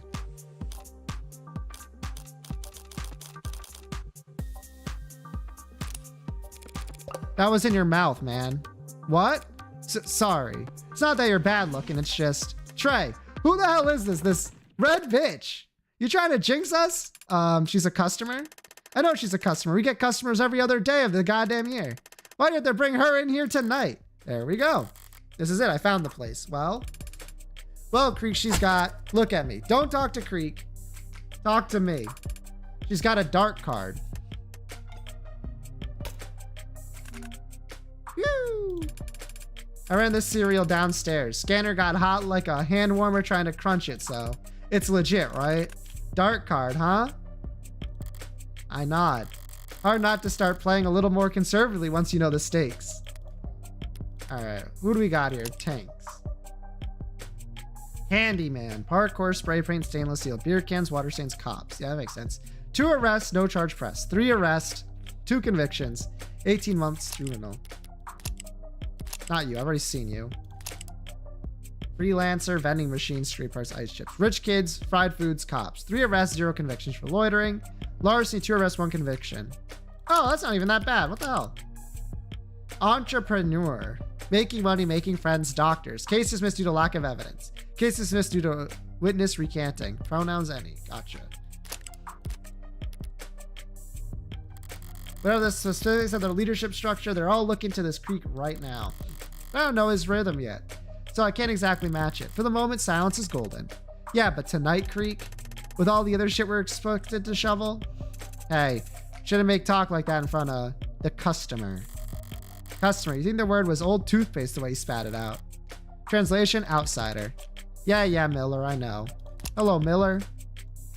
Tradesman. Honor films, horror, bubblegum, terrariums, books, gin, cops. Vandalism, 4 arrests, 4 convictions. Extortion, 2 arrests, 0 convictions. Littering, no incidents on record. All the more reason we should tell this bitch to get slagged. Look, she's here now. So why not take her money? Know what? I got a better idea. Apply directly to the forehead. The loud one, Tanks, is pressing a barrel directly into my forehead. Why not take her for all she's got? Metal feels cold on my skin. Reminds me of a stethoscope. Breathe in. Try not to sigh at the theatrics. Said I make eye contact with Creek. Hey now. You can put that away. He reholstered his firearm without so much as a click of the tongue. Mid-tears, like I thought. They got something approaching discipline. Mind the safety. Get screwed. Heh. So, we good? We're good. We good, right, Creek? Throwing in a thin needle, lady. A lot of moving parts beneath the surface here. Give me a minute to clear my schedule for you. Make yourself at home in the meantime. Just don't hover, yeah? Of course. You won't even notice I'm here.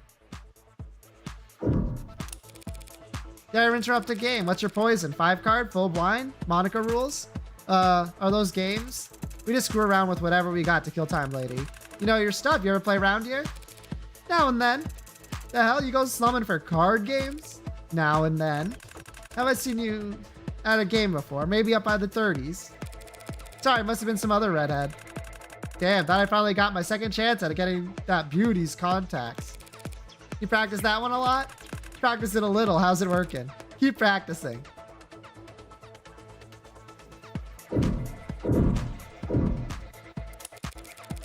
You doing inventory over here? Ouch. Must have caught you on the worst night of the quarter. This ain't a mega operation, lady. We take our inventory daily. Torture. You just actually put it all down on a spreadsheet, get everyone to sign off every hour. We got a special name for anything with more than one signature on it. A cricket case. FICO. Influenced by the Corruption Organization Act provided for increased law enforcement powers and immunity. Impunity with investigating organizations. Charge of racketeering, contraband smuggling, other oh, okay, yeah. That makes sense then. He's corrupting the CRICO acronym a lot, but his risk assessment isn't misguided. Paperwork brings down more criminal organizations than guns ever will. Give a half decent accountant one thread to pull on, and they can rip apart the mafia in less than a business day. Hey, what'd Creek say? Don't hover. It's only hovering if I'm bothering you. Am I bothering you? If you were bothering me, you know it.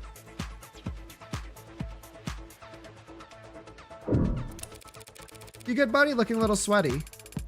Well, that's just because I was exercising before you showed up. Bitch, you don't believe me? How do you think we defend what's ours down here?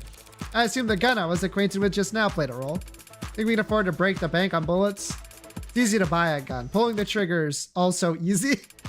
Like kissing it goodbye. It'll rat you out first chance it gets. The version of firearms would explain the relatively low fatalities for gang-related violence. The big names can afford to buy a new gun every week, but for everyone beneath them, it comes down to crowbars, clubs, and knives. And mods. Well, I'm sure y'all do very well in your fistfights. Fist fight is juvenile. Sounds like recess shit. Sorry. Fisticuffs? Laugh it up. The first time you hear the sound a seal arm makes caving in a skull in, you get exactly how we operate. Right, sorry.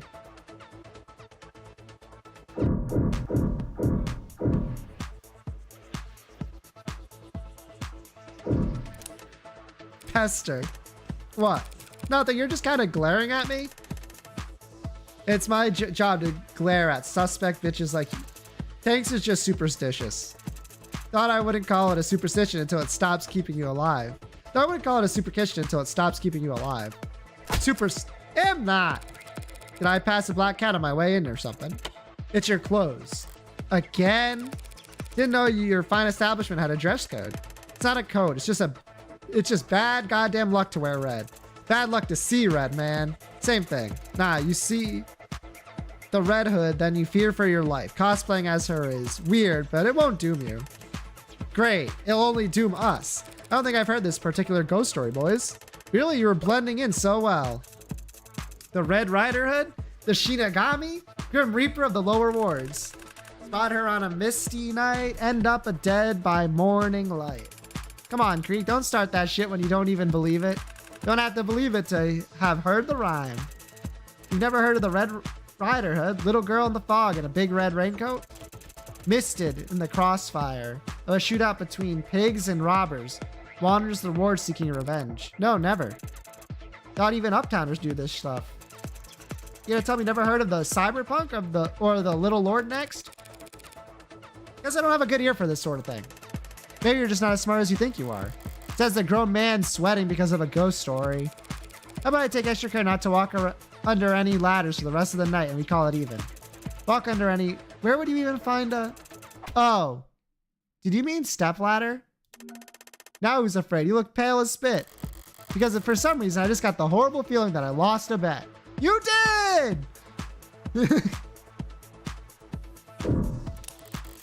The door is nearly as sturdy as the one out front, but a lot more slapped together.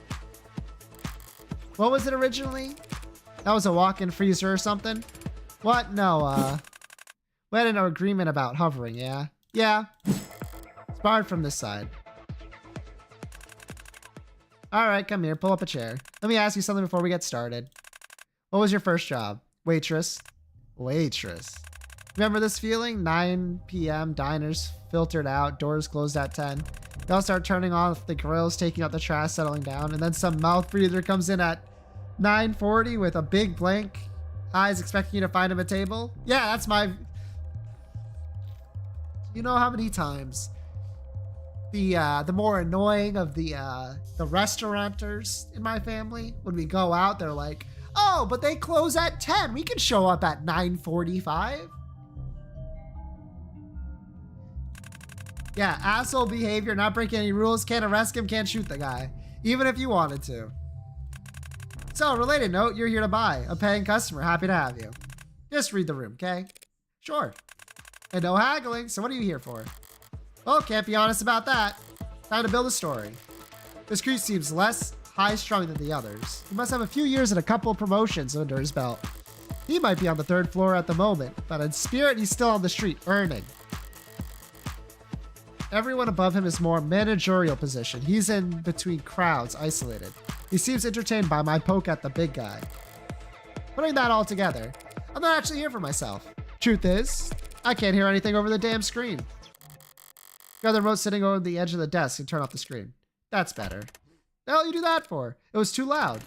We like it loud. Screws with the bugs and wires and cops. Are you a cop? Keeping it at that volume could damage your ears. You end up yelling all the time. Relax, Tanks. Like I was saying, I'm actually here for someone else. My boss, to tell you the truth. Ha, that sucks. Does the regional manager want a made-to-order heart attack at his retirement party or something? You're not that far off. His son's turning 18 and he wants a party. An organic party. Hell's that supposed to mean? Hell if I know. A coworker lets slip that I smoked a few times in college. So boss goes and hands me his dock card, slaps me on the rear, and sends me down here. Told me to get everything his son needs for the best graduation ever. Ha! That's rough. Pretty lady like yourself shouldn't be stuck running errands at this hour. Not in this part of the city. It's not safe. Speaking of which, Miller. Stand up, raise your hands. I oblige, but the Yankee one keeps staring at me oddly, looking me up and down. It's not complimentary. He's searching for something. See, normally I would never be this poor of a host to such a nice customer, but bosses, right? Yeah. Might have been real micromanaging lately. It's kind of becoming a problem. So we're taking a little bit more extra care here with around new faces. Tucked inside her jacket, around the left pocket. His eyes aren't modded. Did I give it away with my body language? Something you want to share with the class? Forget I had that, maybe? Yes, I have a knife on me. Should I have declared that on my papers? Would have been the polite thing to do, yeah. Sorry for the poor manners. But a pretty lady like me, this part of town, guess I was just being careful around new faces. Alright. You're letting her keep it. I got you here to protect us. Have to wonder, though. Why a high-power corporate mover shaker come in person? Why come to us? Why not go across the skywalk over to the nearest Icaria-owned dispensary? Cagey tonight, aren't we, boys? The hell are they so suspicious for? And who are the Icaria? The name sounds vaguely familiar, but... Well, I can read between the lines. They're the competition. So if these blue bloods are being this cautious around a paying customer, I can shame them out. I can shame them over it. I mean, sure, everyone knows the Ikaruga have taken the lion's share of the city. I just didn't realize they had a monopoly, too. Hey, get it straight. The Ikaruga won't be on top anymore once we... Never mind. Icaria. Well, goddammit! it! Can we not do business? No one said that. So what it will be? Well, I don't want any of those kids choking on their own foam. Even if it'd be fun to watch. I think I just bought a bunch of downers and maybe a handful of uppers. Let half of them get high off the atmosphere. Downers, huh? We've got the new titration of lime. Lasts for hours. Yeah, they can stir it into their watered down beers. Wait, new titration? No one's gonna shit themselves, are they? No. Not until the morning, at least. Alright, well, I can live with that. What you got on the other end? Got plenty long as they don't mind hippos. Hypodermics? I feel like those baby shark types would get nervous around needles. God damn it, the stupid nose problem. You got anything they can inhale? Well, got a lot of nerve. Fast bump, high plateau, and a smooth ride down. Our best seller. Sounds great. Unfortunately, it's in high demand, so...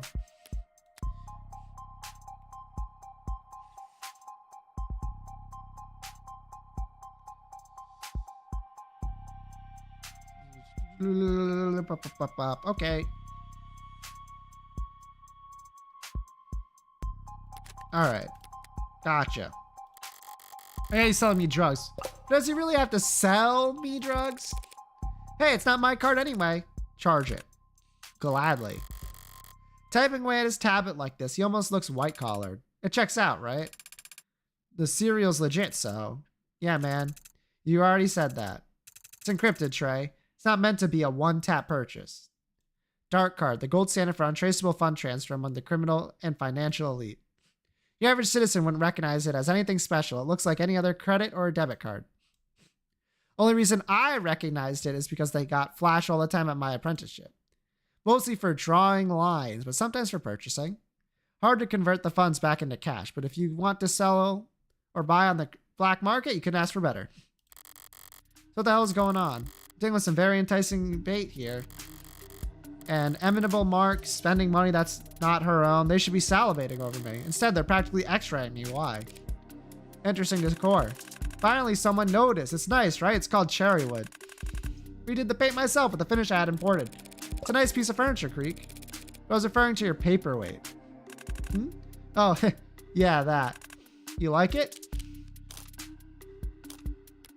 Do you like it, Morgan?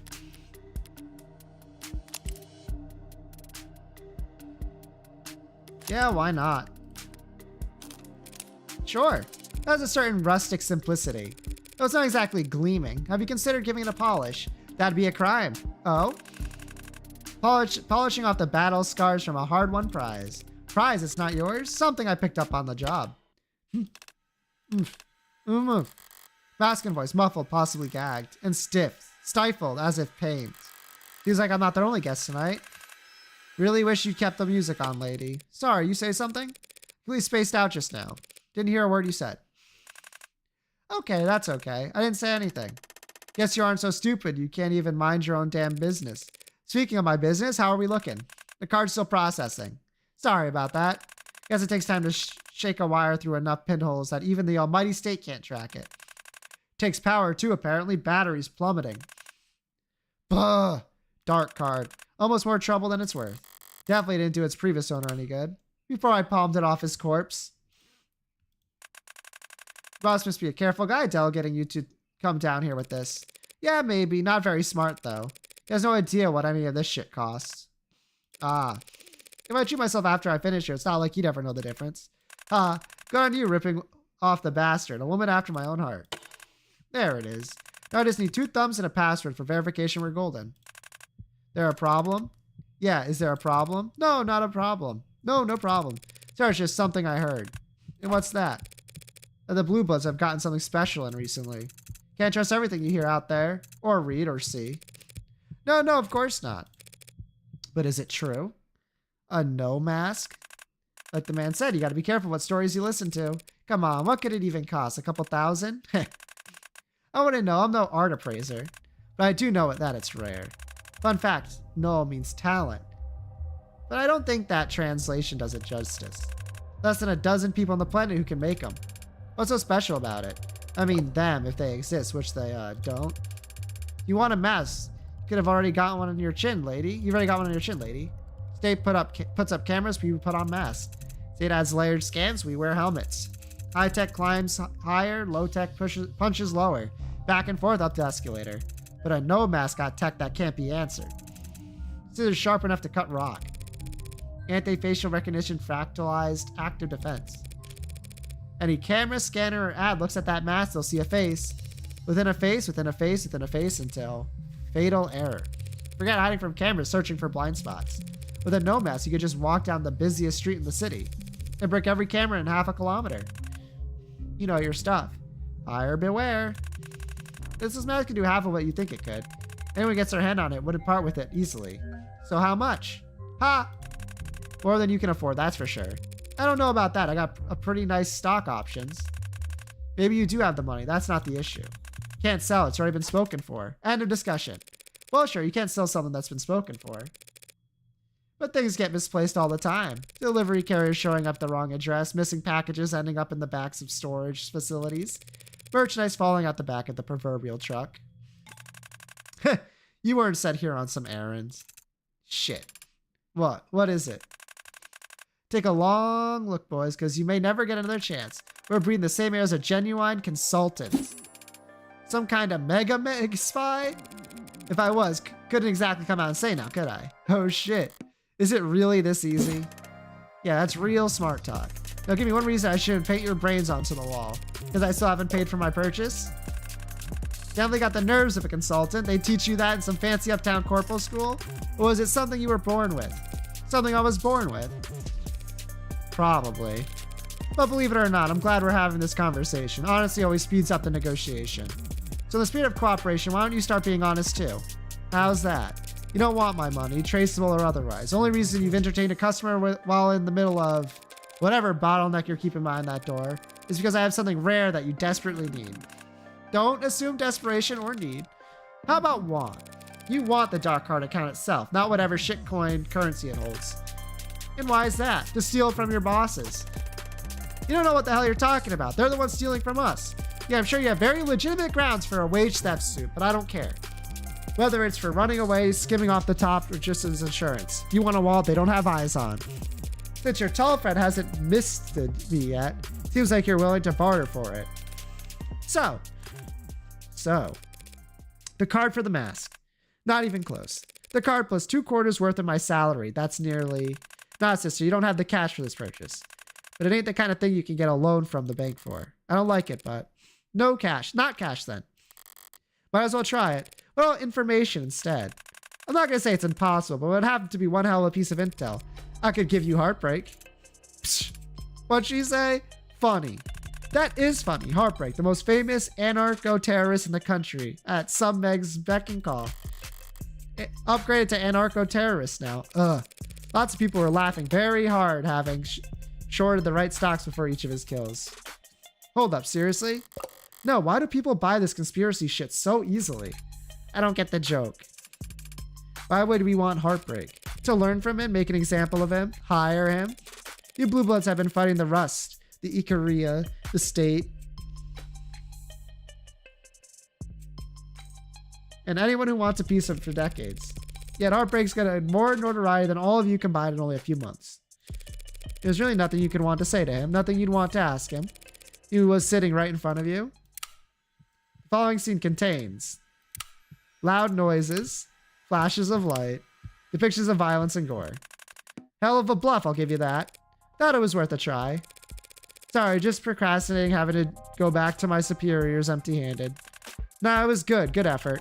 I mean, I'm still interested in the dark card. It's just, that mask is a death sentence, crafted specifically for one very special customer.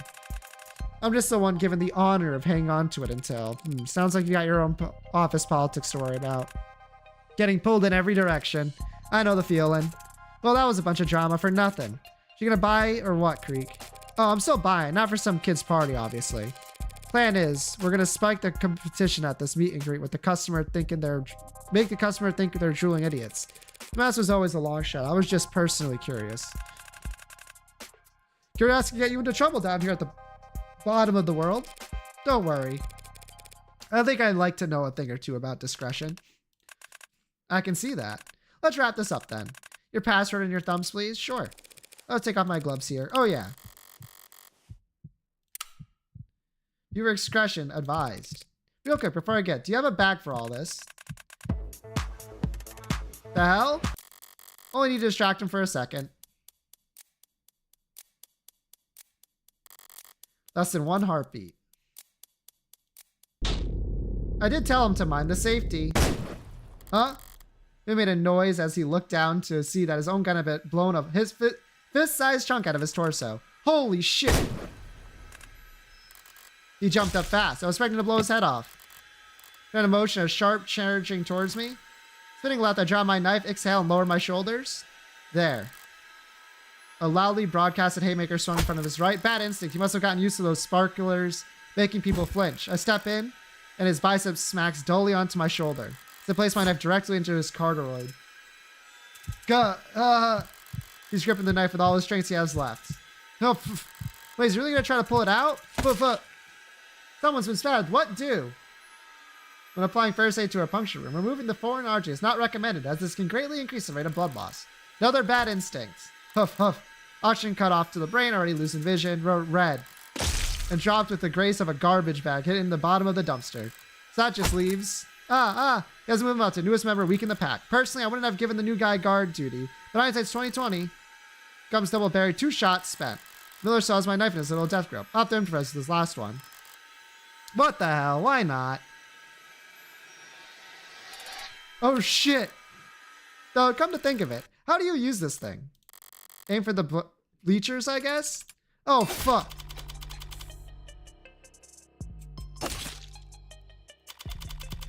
Episode 2, His Due. And we're gonna stop it there! That's right, baby!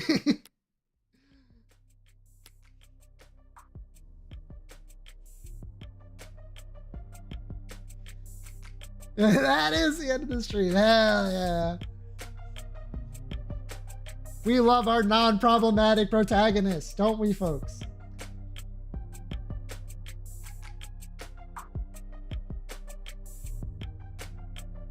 That rules. Thank you, thank you. I noticed you went over time a while ago, so to get the Sarah charm, not happening. Bam. Very, very good stream today. Thank you, thank you. And as you know, have one of these. I did go a little over, so I'm not going to preamble at the end too much now. But I will be back tomorrow, as you all know. Not with this. This will probably return Wednesday. Wednesday, if I had to guess. The next chapter to go in.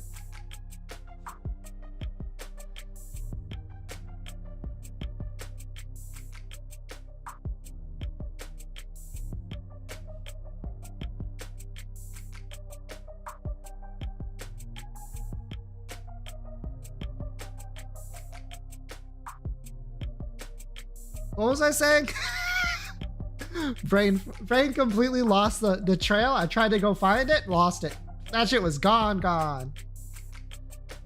Anyway, I'll see you all tomorrow. Tuesday. No, Tuesday. Tuesday? No, Wednesday. Tomorrow I'll be live, then I'll be live Tuesday, Wednesday, which I have plans for already. Thursday's the day I don't have anything planned for. Given what's gonna happen on Tuesday, who knows? Wednesday I have a doctor's appointment, so unless they find that whatever I have is serious, things should be going on as planned. But yeah, that's all I have for today. Have a great rest of your day and Sunday morning, and I'll see you then. Bye.